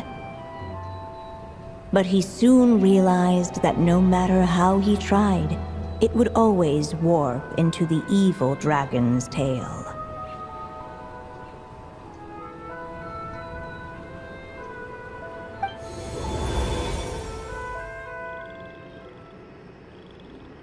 So, this is the world where this chapter takes place? Looks like we're at the top of some kind of gigantic tree. This one must be about what happened to me when I first arrived in Tevat. No wonder the memory that unlocked it was about Hat Guy. Most of my memories from that period were. Hold on. Anyone want to explain how I ended up looking like this? Maybe you've become a character in the story too. You see me as a stray cat? A wandering Tom, to be exact. You should count yourself lucky. Of all Durin's friends, your character is by far the most memorable. Maybe it's because I've known Hat Guy for longer, so my impression of him is more vivid than the others. Vivid? Then how come you haven't changed one bit? Guess that means the impression the Traveler left was so vivid, it didn't need changing.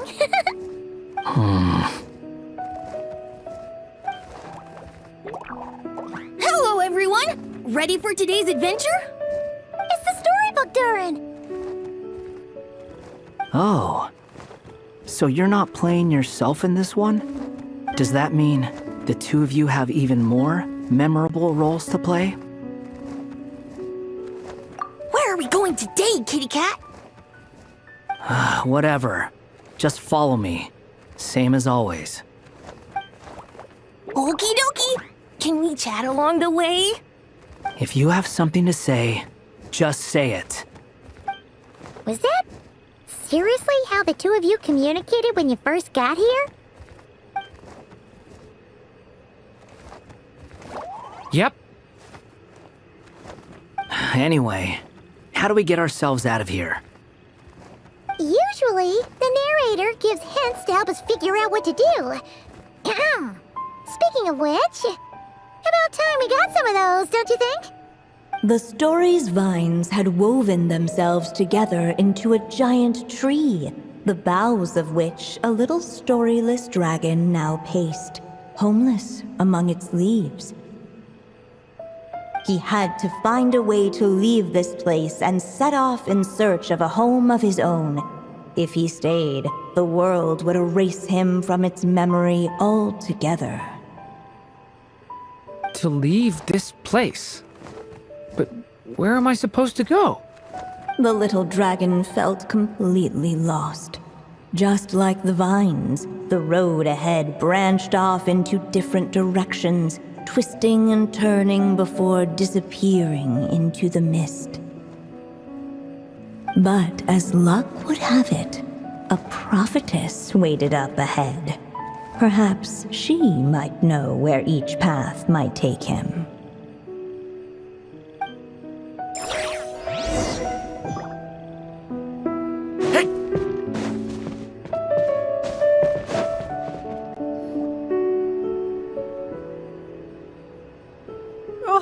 You must be the little lost dragon. It's true. My friends and I are lost. This meeting was no accident. The prophetess was in fact the seer witch, here to present her promised gift. The seer witch? Oh yeah! That's Mona's teacher, right? The old hag? Insolent child. I am the seer witch, your prophetess, not some old hag. Sorry! Now, little lost dragon, I have come to bestow the gift I once promised. A prophecy. A prophecy? Hear me now, for my prophecy is this. One day, the dragon from beyond the castle shall be reborn, and none may avert its coming.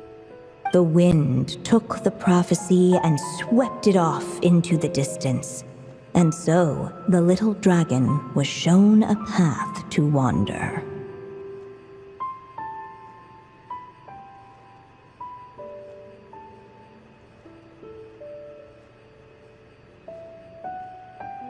As far as I remember, once that alchemist from Mondstadt learned about the prophecy, he chose to stand with you against the evil dragon. So, what does any of this have to do with you being forgotten? Oh, wise witch of prophecy! Could we trouble you with another question? As enigmatic as she was elegant, the seer witch spoke no more, for her thoughts had long since returned to the starry firmament above. Just when we actually needed her. The seer witch was my mother's friend, so the prophecy she just gave should turn out to be helpful. Well, it's not like we've got better options. But, if all we need to do is leave this place, which path should we take? Why don't we take a look around?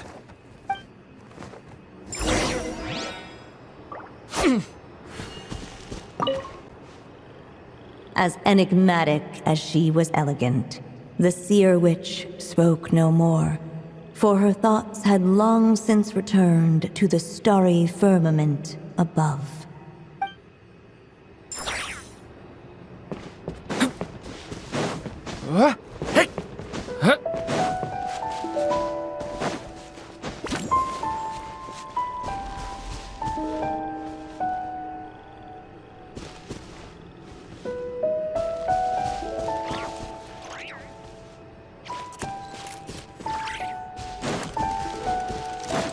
The wind kept blowing, but the little dragon had not yet resolved to follow it. Before him lay a foggy path, and where it might lead he could not tell.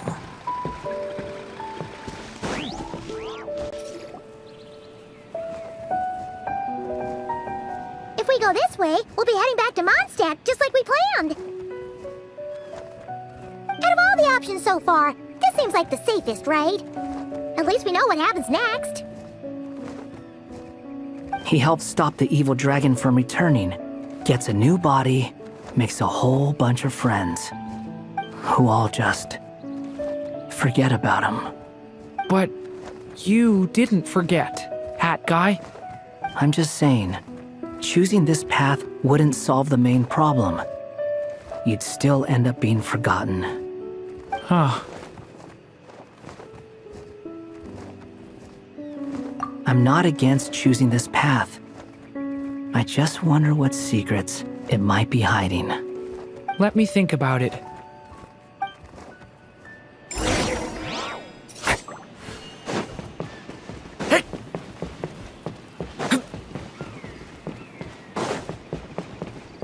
I still think you should keep going, little dragon. If you leave the castle, you can accomplish something amazing and make a bunch of friends along the way. Really? Then let's go! Unable to preserve his story, the little dragon wandered astray. Fortunately for him, a certain prophetess had left behind a prophecy to guide him. The wind took the prophecy and swept it off into the distance, and so the little dragon was shown a path to wander.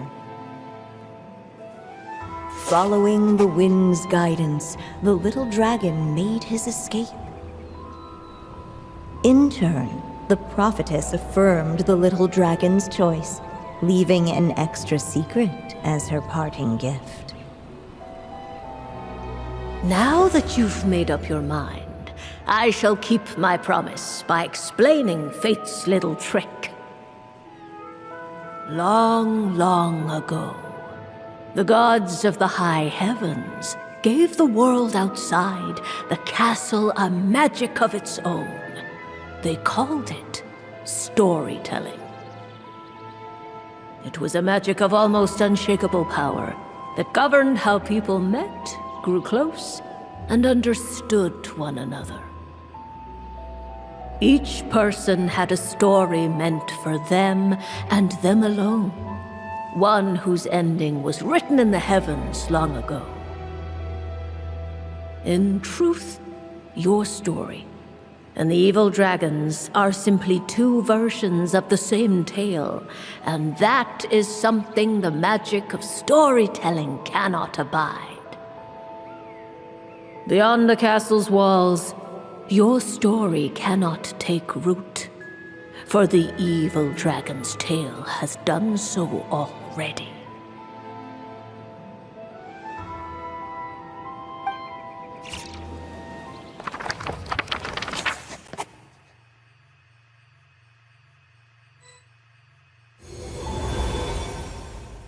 So, that was the secret? Huh. But what does that mean? You still don't get it? Simulanka Durin and Tevat Durin share a special kind of connection.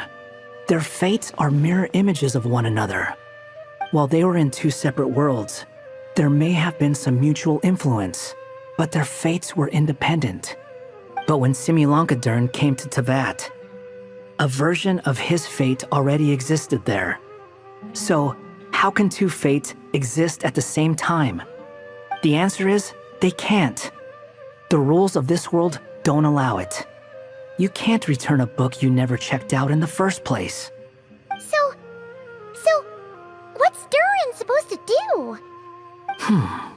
Those mages seem to have come up with quite the ingenious solution.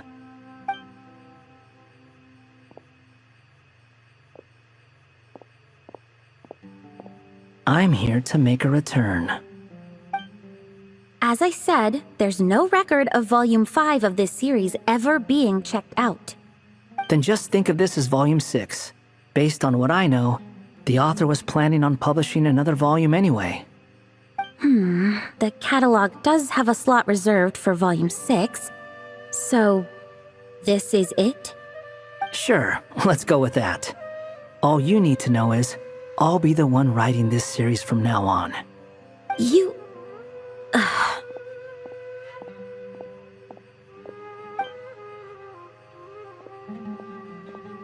What are you up to this time? Remember the red tape I mentioned before? Well, I just took care of it. Now, I guess you'll be off to see your alchemist friend? It should be pretty obvious by now. He has the answers you're looking for. Well, we do have a whole bunch of things to confirm with Rubedo, that's for sure. But didn't Jean say he'd be gone for quite a while? I'll join you. Just let me know when it's time to go. Hat guy? Don't sound so surprised. I'm part of this story too, aren't I? I'm just playing my role. Well, yeah. But it's not that. I just feel like you want to help, but something's holding you back. When I first realized you were being forgotten by the world, I thought it might be because you spent too much time with me. I even thought cutting our ties might be the only way to fix it. Why would you think that?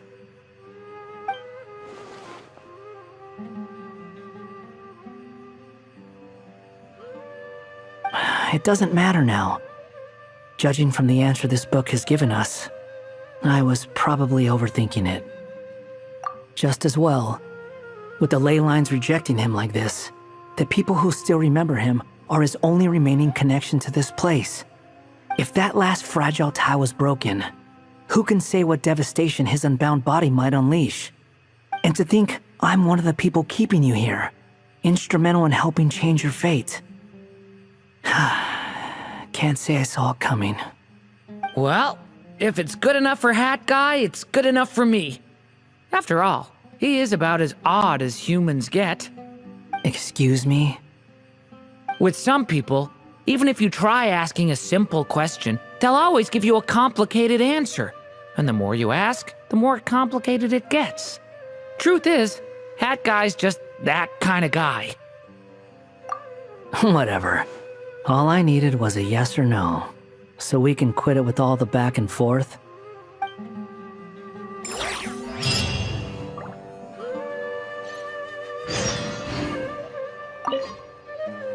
If you feel like stepping back into the story, just come find me.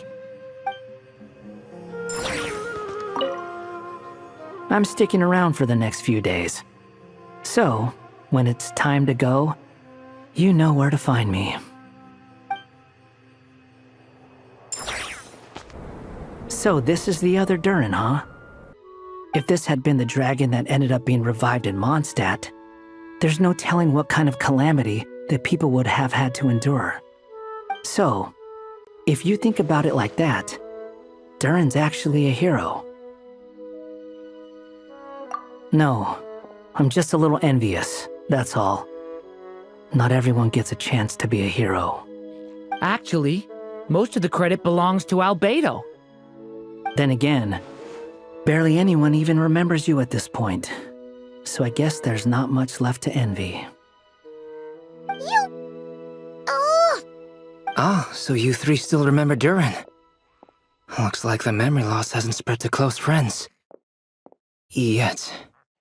I guess that means my memory of you must still be complete as well. Rubedo. You're finally here! Oh, boy, do we have a whole pile of questions for you! Oh, you're here too? I think I've pieced together some of what happened to him. But what's your take on things?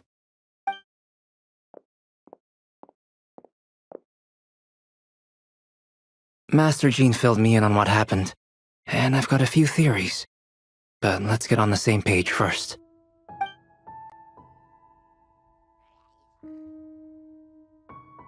Well, physically, he's doing fine.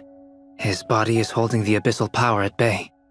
And there's nothing whatsoever to indicate any risk of collapse.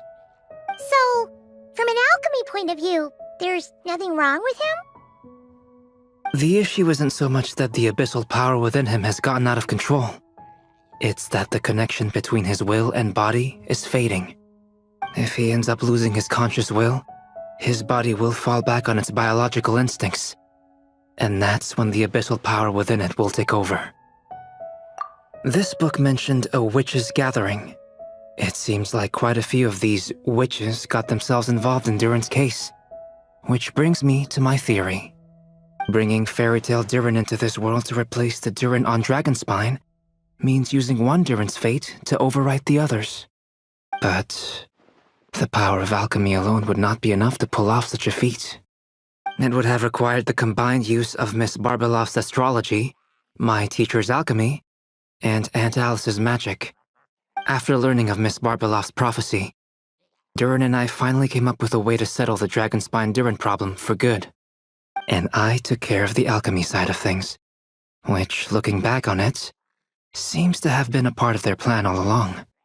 So now, there's only one thing missing.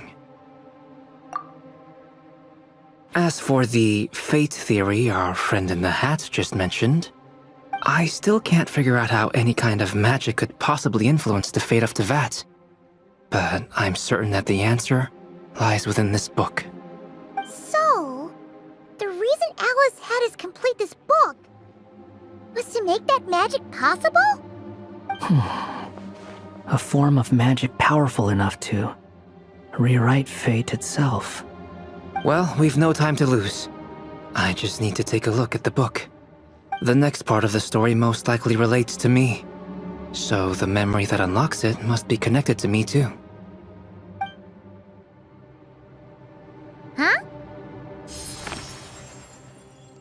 The giant tree was home to a broken branch, the shape of its splintered arm aligning perfectly with the branch that had burst forth from the castle walls. join yourself to that broken bough, for there you may take root at last, and henceforth bask in the sun and rain of the world beyond the castle. But first, fetch the stickiest clay and let it bind the scar of the break. I see.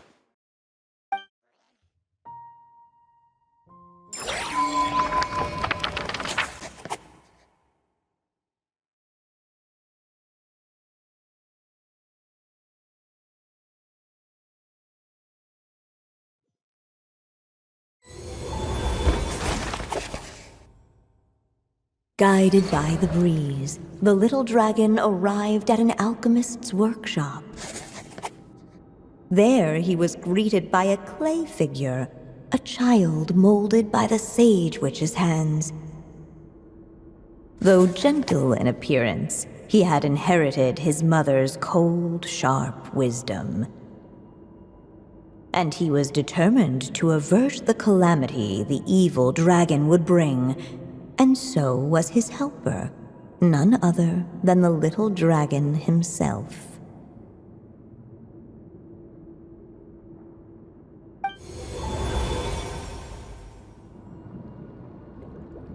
What is this place? It looks like it's modeled after an alchemist's workshop. Or rather, a cliched stereotype of one. Albedo? Hold on. Why do I look like this? Oh, yeah! We forgot to tell you. Basically, the characters in the story are reflections of how Durin sees them. At least you're still human-shaped? Well, since Cat Guy has taken on a different appearance too, that must mean the two of us are both characters in the story. But you, Paimon, and Durin haven't changed at all. You must be special figures in some way. I'd like to know more about that too. But seeing as none of them can explain it, let's just concentrate on moving the plot forward.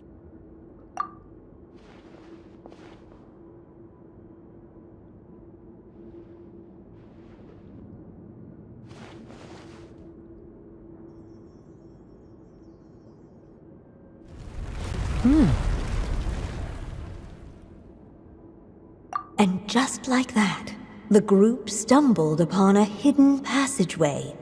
Intricately crafted, it seemed to lead them towards another exciting chapter of the tale. Come on! What are we waiting for? Next chapter? Here we come! Ouch! But this was a chapter that had not yet been written. Ahead of them was a storyless void, and they could go no further. What? Then what's the point of having a path here? Sounds like a pretty bad habit for a writer.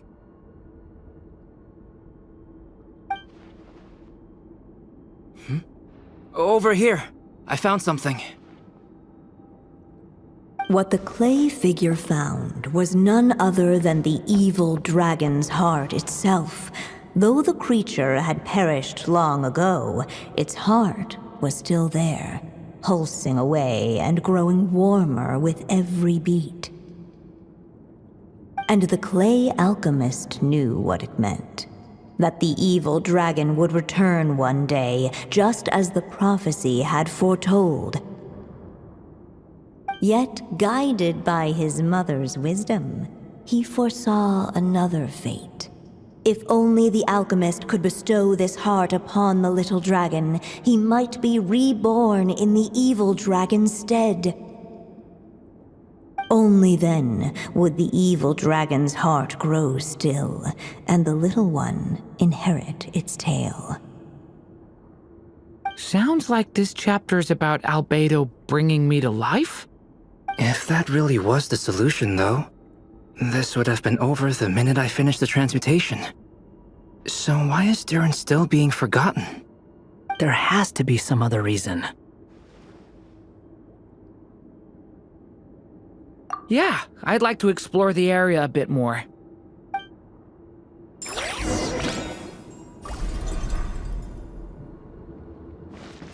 Unless the little dragon kept moving, eventually he would be forgotten.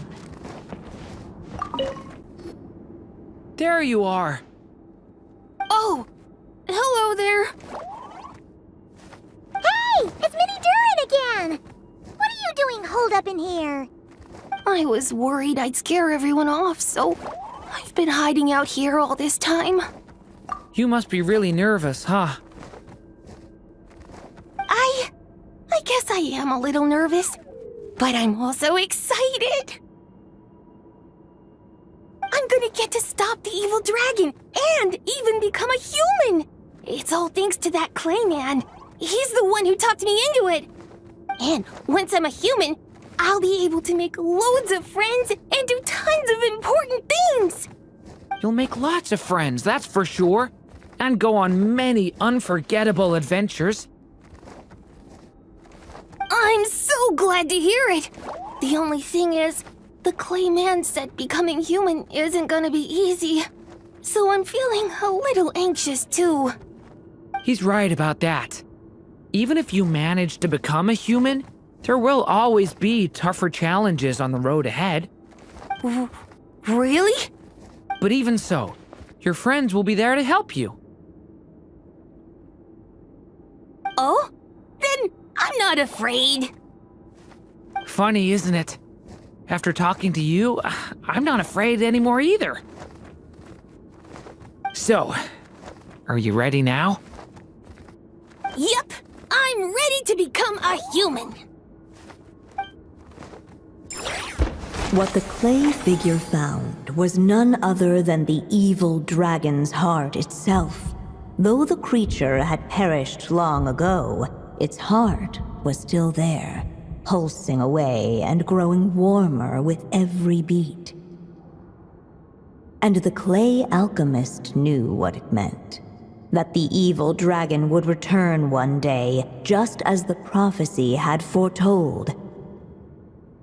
Yet, guided by his mother's wisdom, he foresaw another fate. If only the alchemist could bestow this heart upon the little dragon, he might be reborn in the evil dragon's stead. Only then would the evil dragon's heart grow still, and the little one inherit its tale. At last, the little dragon accepted the evil dragon's heart, and a new life came into being. The evil dragon's heart beat in his chest, and the little dragon's soul guided him forward. Thus did the prophecy hold true, even as fate had been rewritten, and so was the little dragon born anew.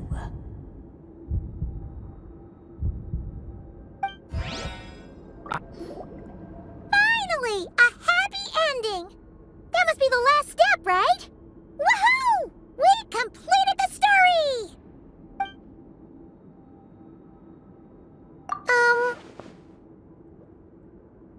Born anew, the little dragon set off once more, his story far from over. Huh? So, that wasn't the end? What comes next might be the most crucial part of all. The real last step. If fate really is as devious as they say, then I say, show us what you've got. Wow! You're all so serious all of a sudden.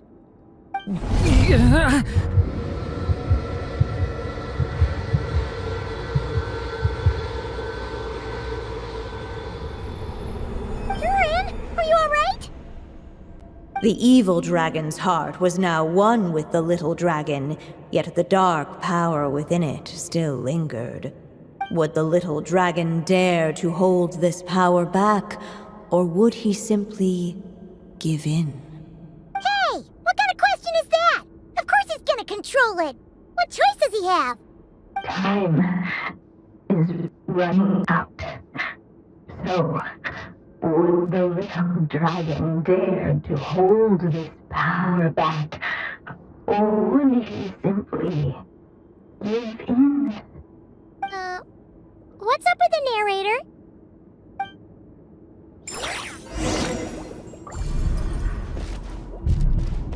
Would he dare to hold this power map? Or would he... The little dragon and his companions. Blank. Blank again. Huh? What's going on? Are we running out of ink? Once the ink runs out, is that the end of the story? I had a feeling this would happen. What's happening to the others? Now that the story's ink was spent, all that lay ahead were blank pages.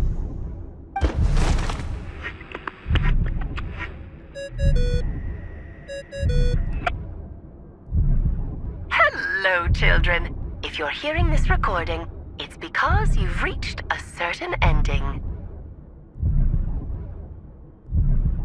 You may have noticed that little Durin's experiences have been written into the pages of this book.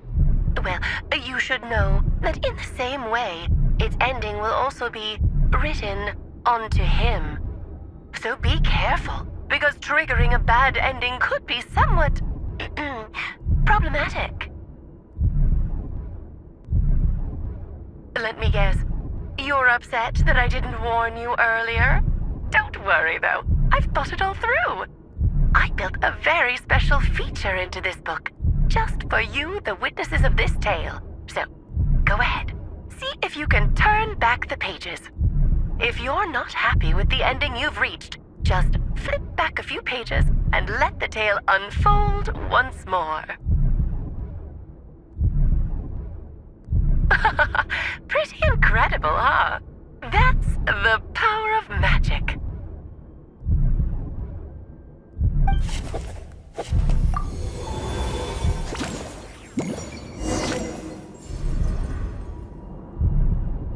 Would he dare to hold this power map? Or would he... Returning to the castle. I just never thought crossing over into a new world would create so much trouble. All I wanted was to make some friends. I'm starting to think I kinda miss being in Simulanka. You might look back on it with fondness, but if I were you, I wouldn't miss it. Why? Sometimes, moving on with your life comes at a cost. But that's better than going nowhere at all. You don't have to worry, Durin. No matter what problem you face, there will always be a solution. Okay. Sometimes I wish I could just go back and see it again.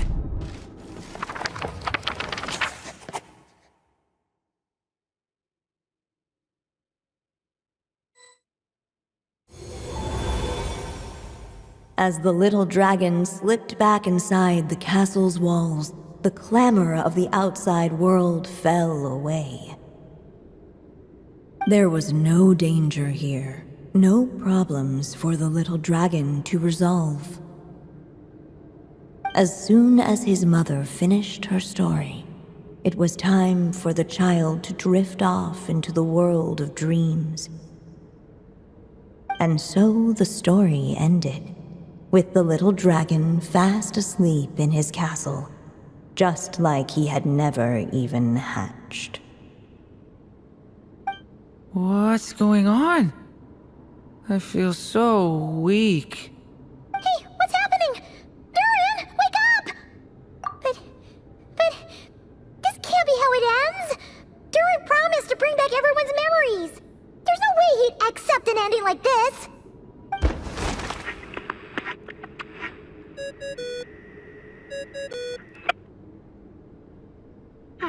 Looks like you've discovered another possible ending. Do not lose hope. You just need to keep searching, for there are possibilities that only you can bring to life.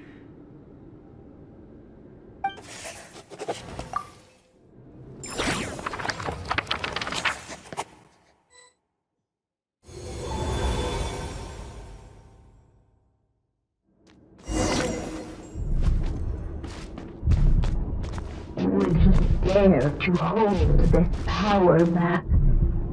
Or would he simply give in?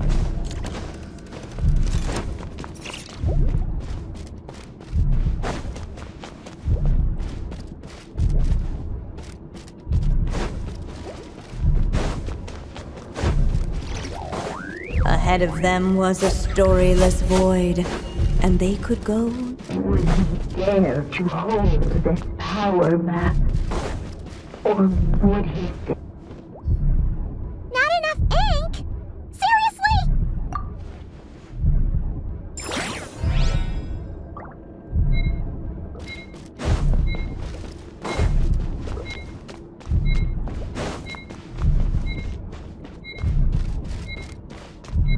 Would he dare to hold this power map? Or would... If we go this way, we'll be returning to the castle. Returning to the castle. Yeah, you'll just be hiding from your problems and pretending like none of this ever happened. Is that really what you want, Durin? I see. Would he dare to hold this power map?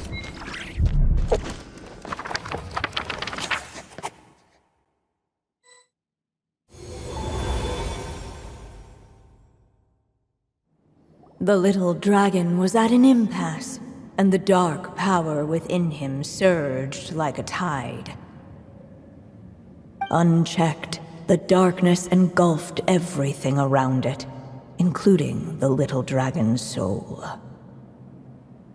The little dragon's story faded into nothingness, and in the world beyond the castle, only the evil dragon's tale endured.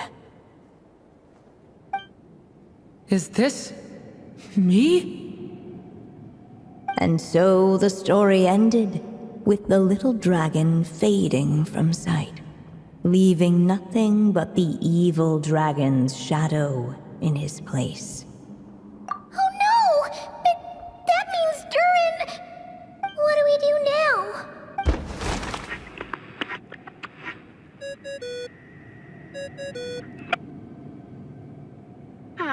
Looks like you've discovered another possible ending.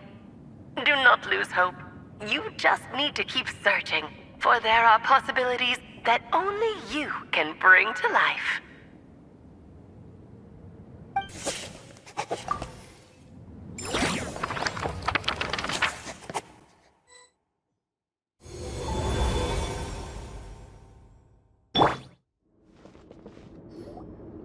What's going on here?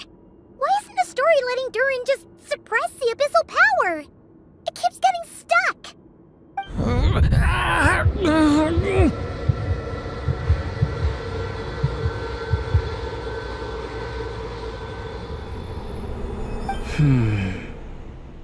It seems the act of suppressing the power counts as an event in the story. In other words, we would need ink to write it in. So, what now? Did we use too much earlier? How are we supposed to write a happy ending with only this much left? But... Well, this is Durin's story. As long as he's alive and well, why should it end? If there really is such a direct correlation between the story and his fate, I may have a potential hypothesis. Durin was, and still is in essence, a storybook character, written into being by M. From the moment he was born, he has always dwelt within her story. And I suspect that has remained the case, even after his arrival in Tevat. Reviving Durin in the evil dragon's place was an act of grafting this Durin story onto the latter's fate. In essence, that is how his fate was rewritten. But there is a fundamental difference between a being's story and its fate. As Miss Barbeloth reminded us, the fate of every living being in Tevat has been woven into the fabric of time. Its most natural path, therefore, is to proceed along its given track. But Durin's story, on the other hand... As Durin's connection to this world wore thin, Not only have people started to forget him, he started to lose control of the abyssal power within. In other words, his story can't continue. Because the author's ink is drying up. That's what it seems like to me. It would seem the little dragon had made a group of fine friends indeed. Save it. The question is, are you here to help him, or stand in his way? This is as far as the story can go. What path will you choose? I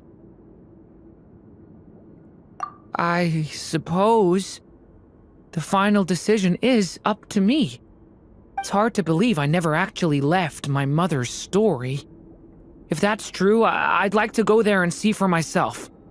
By there, I take it you mean the blank pages of the unwritten chapter ahead? But we still don't even know how Alice's magic works.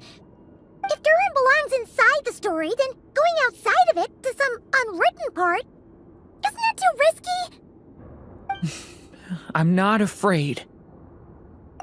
I second that. It would seem this is one answer you need to go seize for yourself. So be it. Whatever obstacles stand in your way, we'll tear them down together.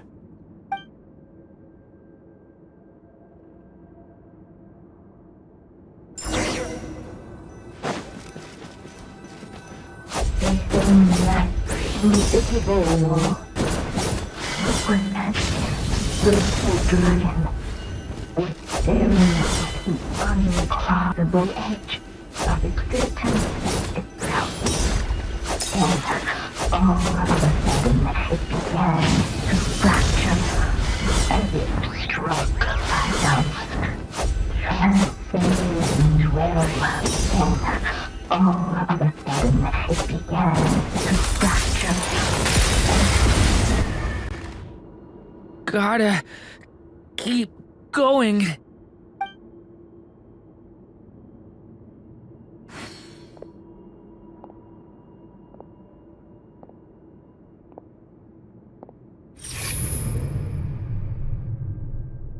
Ahead lies only a storyless void. My consciousness is slipping away. Keep going, Durin. A pure soul is your essence, not an empty void. I feel so weak. Stand tall, Durin. You are not some amorphous idea. The body I made for you is flesh and bone. Am I truly alive? Yes, Durin, but you must keep going. You're as alive and real as I am.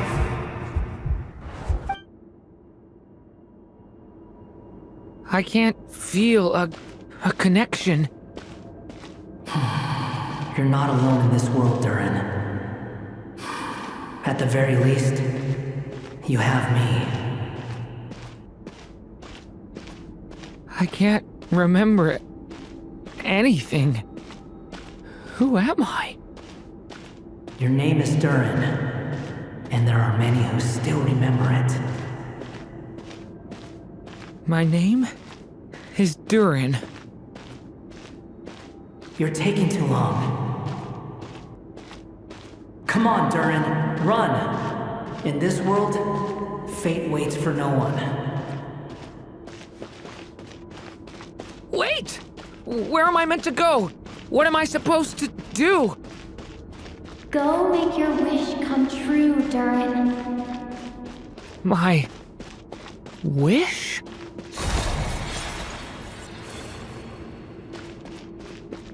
Your story's not over yet.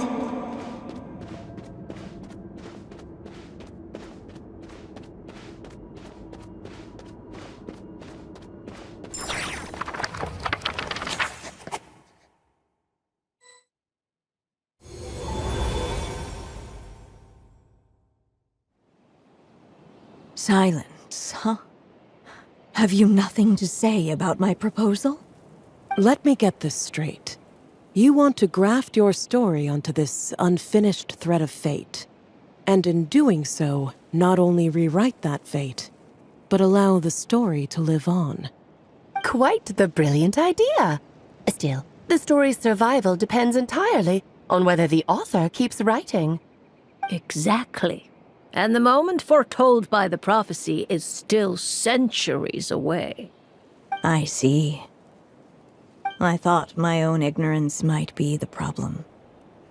That I'd asked more of the noble science of alchemy than it could ever deliver.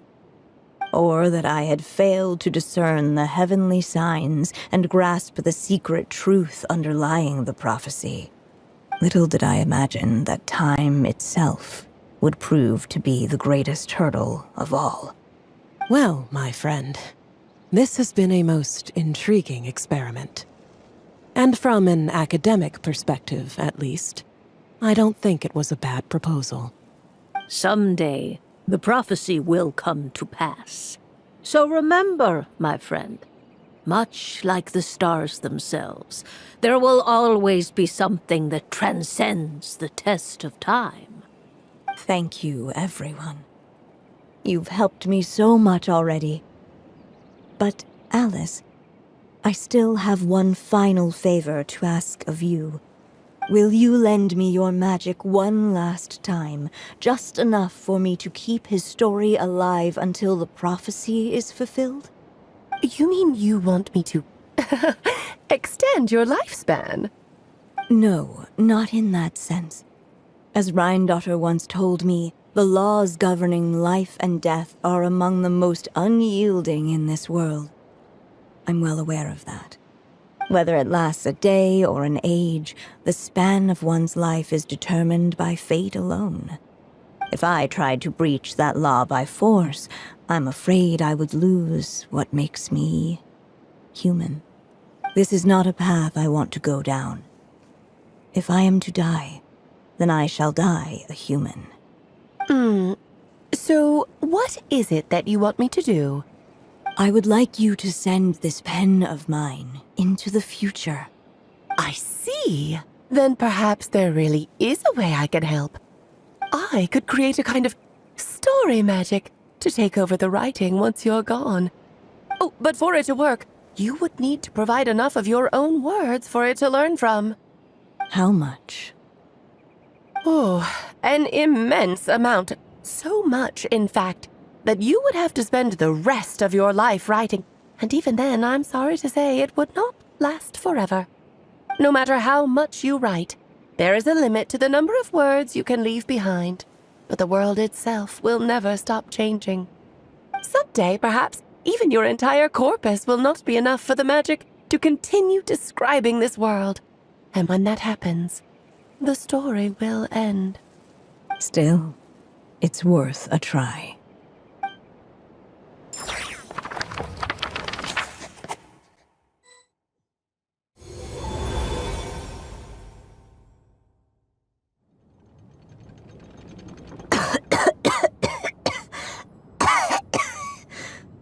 Oh, my dear Anya. Even after all this time, you're still... Look at you.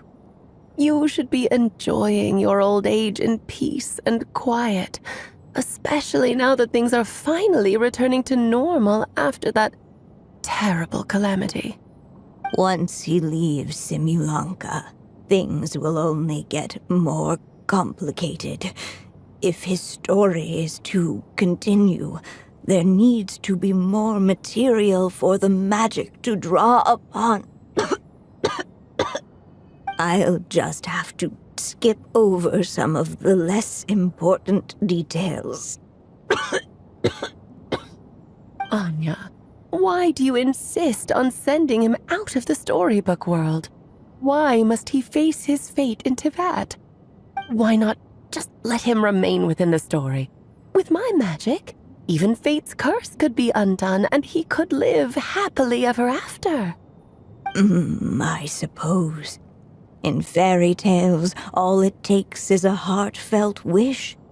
And even a wooden puppet can turn himself into a real boy and live happily ever after. That's just how fairy tales end, isn't it? But have you ever wondered what happens to the main character after the ever after? Tell me, Alice, in your eyes, what would be a writer's greatest regret? To leave a story without an ending. Not a bad answer. It's true, many writers come to consider that their greatest regret. But I see things differently. My greatest regret is that every story I write has to come to an end in the first place. Anya. No matter how brilliantly a character shines, the moment their story ends, their potential is lost forever. For them, the story itself becomes an inescapable fate. But what if, instead, I could place my pen in their hand and let them continue the story themselves? You mean... You said it yourself. I can only leave so many words behind. Even with your magic, the idea that I could keep the story going until the prophecy comes to pass is wishful thinking at best. But I've found a way to use your magic to transform some of my finished stories into a special kind of ink. This ink is a magical medium he can use to complete the story the way he wants to. For what is storytelling but another kind of magic? And if he can experience the whole tale himself while leaving behind his own wishes and aspirations, even once he reaches the chapter where I stopped, he'll still be able to carry the story forward on his own. And so, by leaving him this ink, I can entrust him with the responsibility of writing his own story. A character with the power to write their own story. That way, he'll finally be free from the cage that is my pen. And like anyone else living in the real world, he can go on to create a life of his own. And you no longer need to worry about the constraints of my magic. What a brilliant idea, Anya. But there are still risks. First of all, once he arrives in Teyvat, he'll have to rely entirely on the story you left him to maintain his connection to that world. As you gradually hand over creative control, that connection will grow weaker, and at some point, he might lose it altogether. But at the same time, he'll also have the chance to forge that connection for himself. The issue is, this method taps into too many of Teyvat's core secrets. Any overt hints you try to leave will be erased in no time. In fact, it'd be hard for you to leave anything at all to guide them. We still have the story itself, though. I can use that to show them the way. It's entirely possible he burns through all your ink, never reaches the chapter you had in mind, and gets stuck, roaming the chapters of his past. But despite all that, I still believe in what this child can become. His hopes and wishes can be his ink, so he won't be trapped by mine running dry. Oh, what the writer you are, Anya. Your imagination never ceases to amaze. And you do know how much I love a happy ending. You shall have my help, my dear. Thank you, my friend. Well then, my child. Do you understand what you must do? Yes, I think I do. It's my turn to keep this story alive. Then what's holding you back? What will become of you after I take up this pen? I will fade away. There will no longer be a reason for me to go on existing.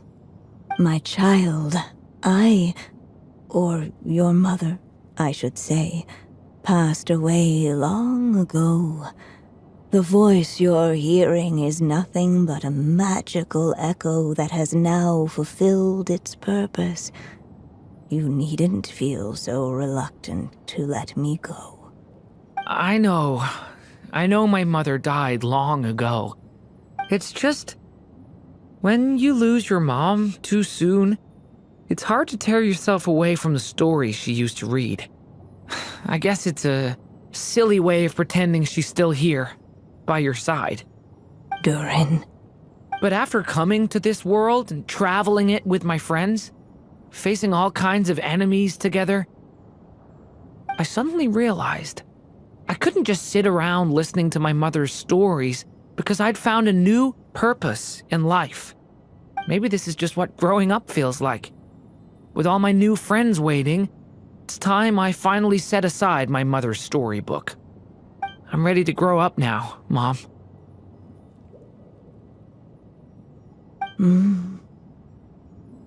Then take this.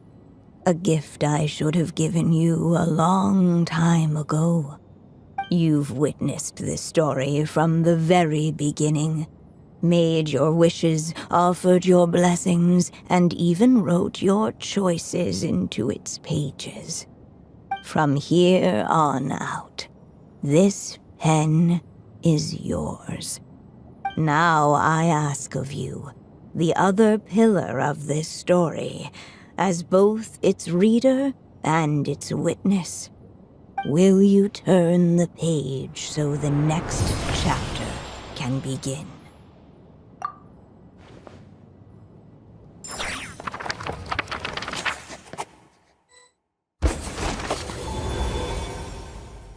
Suddenly, and without warning, the powers of darkness struck. The question was, could the little dragon prevail? Alas, it was here that the story witch's tale had to end. But Durin's tale, on the other hand, had only just begun. Stepping into his mother's memories, he picked up her pen. And so the story that was ending began anew. He had made up his mind to challenge the fate that barred the way ahead.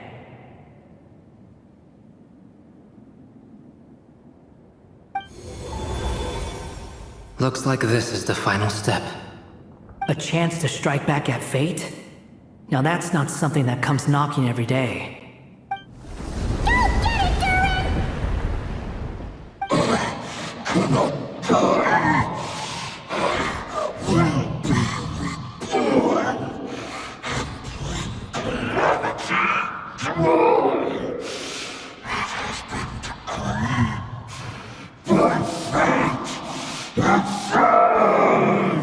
No, that fate no longer defines me. In the end, only my story shall endure.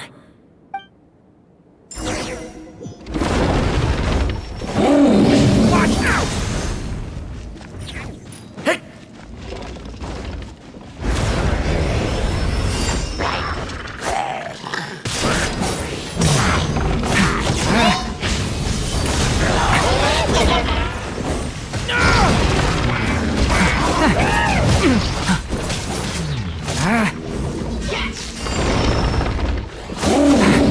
Stay back! Okay! New life!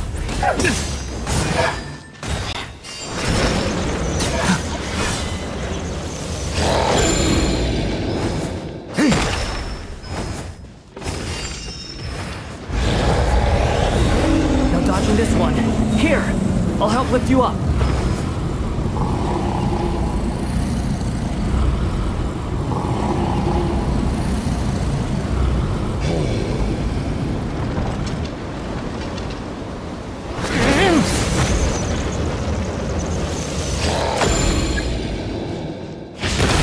Only my story shall endure.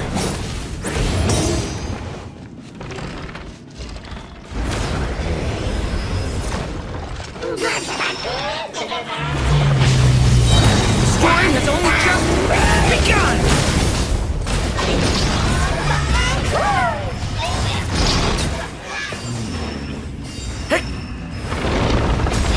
Devouring Claw!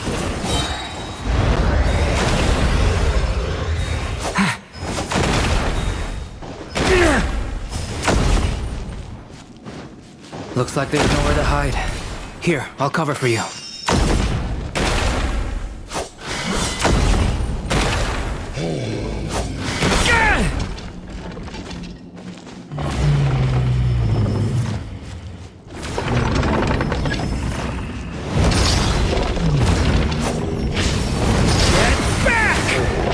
Stay away from me! This time, the light prevails!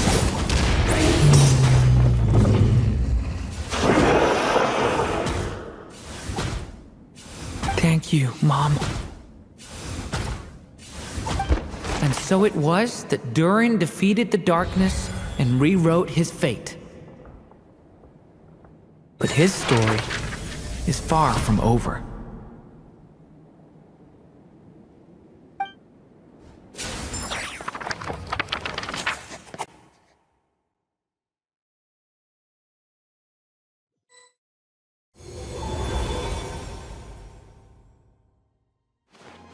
Is everyone okay? We're fine, thanks. And hey, we all saw how you fought back there. That was awesome! I have to admit, I do feel like something in me has changed. I owe you all so much. Without your help, I don't know if I could have ever made it this far. Just a shame I could only help out from the sidelines. Like I said before, it's not every day that you get to put fate in its place. Well, I'm sure you'll hear it someday. Hear what? The chance to strike back at fate knocking at your door. Yeah, maybe someday. Allow me to just check one thing.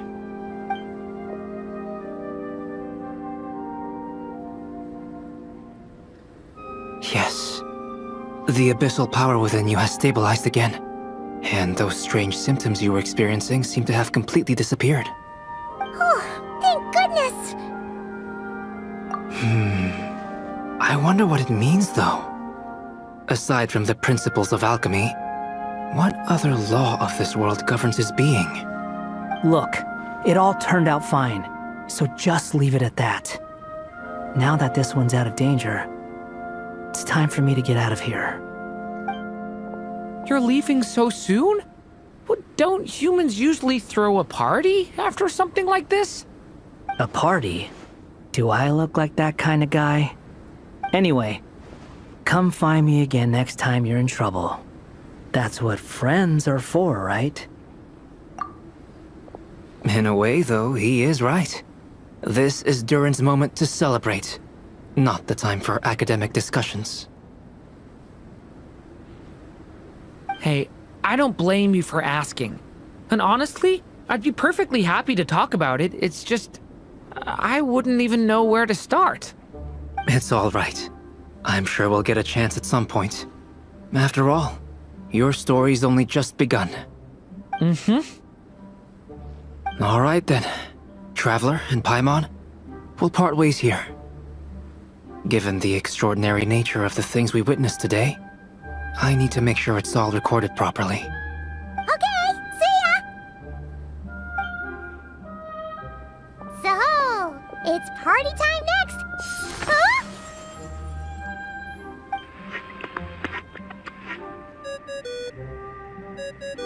Congratulations on completing your mission. Now then, as per our agreement, it's about time you returned that book. She must have known the moment we finished! Just like she said she would!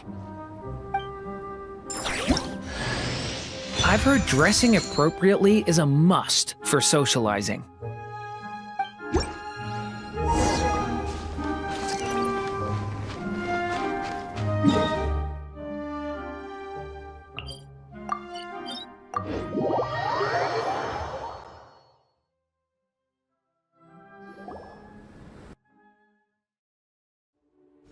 my writer and witness. It's been quite the journey, hasn't it? You had special plans for the traveler from the start, didn't you? But of course, that goes without saying. For a story to live on, it needs both a writer and a reader. Only then can my magic take effect. I chose the traveler as the witness because of the special nature of who she is. It's not easy finding someone with that kind of background, you know. For a moment, I even considered taking the role myself. At least it made for an interesting story, right? Huh? What are you doing here, tone-deaf bard? With the Hexenzirkel carrying out such a risky experiment in Mondstadt, it didn't cross your minds that the Animo Archon might be slightly curious? Sorry for the trouble, Lord Barbados. Think nothing of it. I dare say the Animo Archon quite enjoyed coming along for the ride. And now then, as agreed, let us see the fruits of your labor. Here, please take a look. Well. Somehow, despite all my careful planning, it still turned out to be full of surprises. It never even crossed my mind that Rhindotter's child would be capable of handling that kind of alchemy in her stead. When he asked for help with the materials, oh my, I nearly couldn't believe it.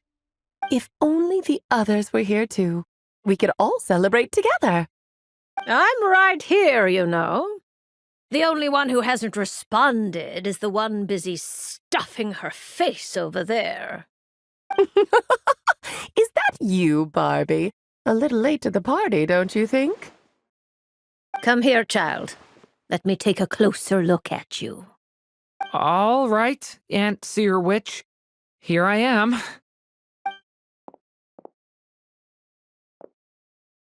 Just as I thought. This child's fate does not appear among the stars. Anya has accomplished what almost no one before her could. What does that mean? Child, all you need to know is that you're very lucky indeed. Oh. Just like how she was in the story, huh? Tell me, little Durin, what will you do next? I, for one, cannot wait to see how your story unfolds. Well, there's so much I want to do. I'm not even sure where to begin. How about settling your most recent regret?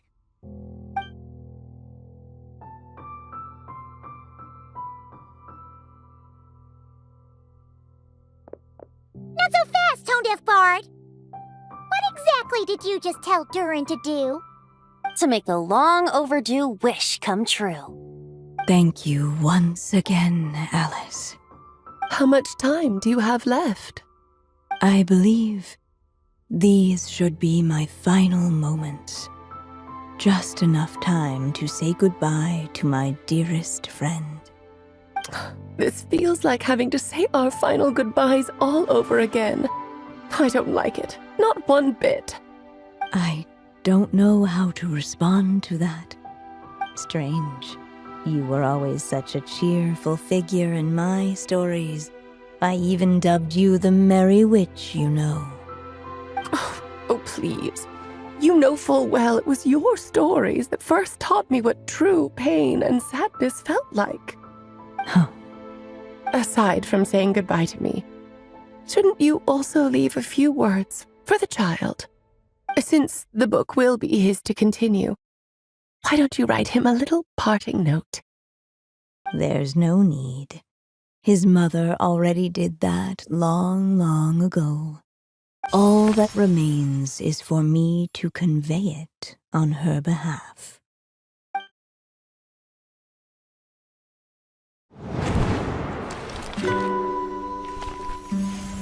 My child, these may be the last words I get to leave you.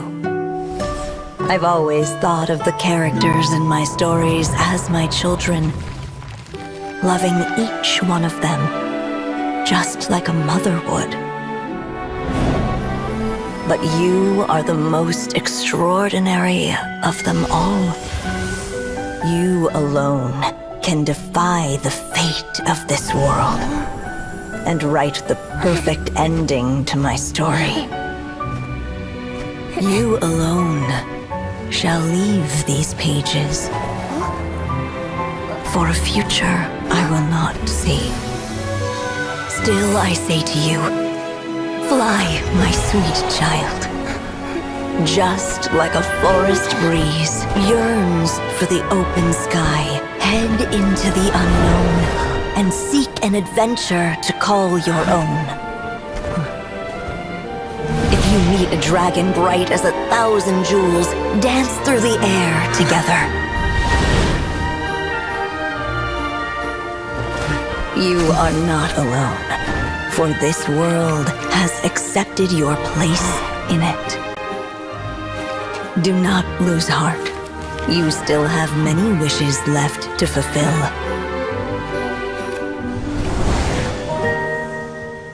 A long tale awaits you, my love.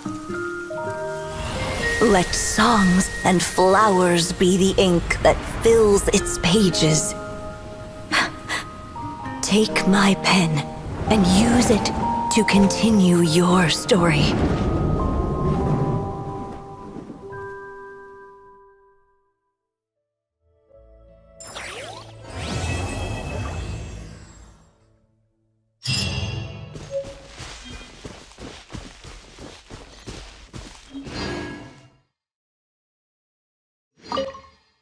There you go! Your very own copy of the book. We wouldn't want one of the story's key witnesses to leave empty-handed, now would we? Of course, this copy isn't magical in the same way, but rest assured, all the twists and turns are still there.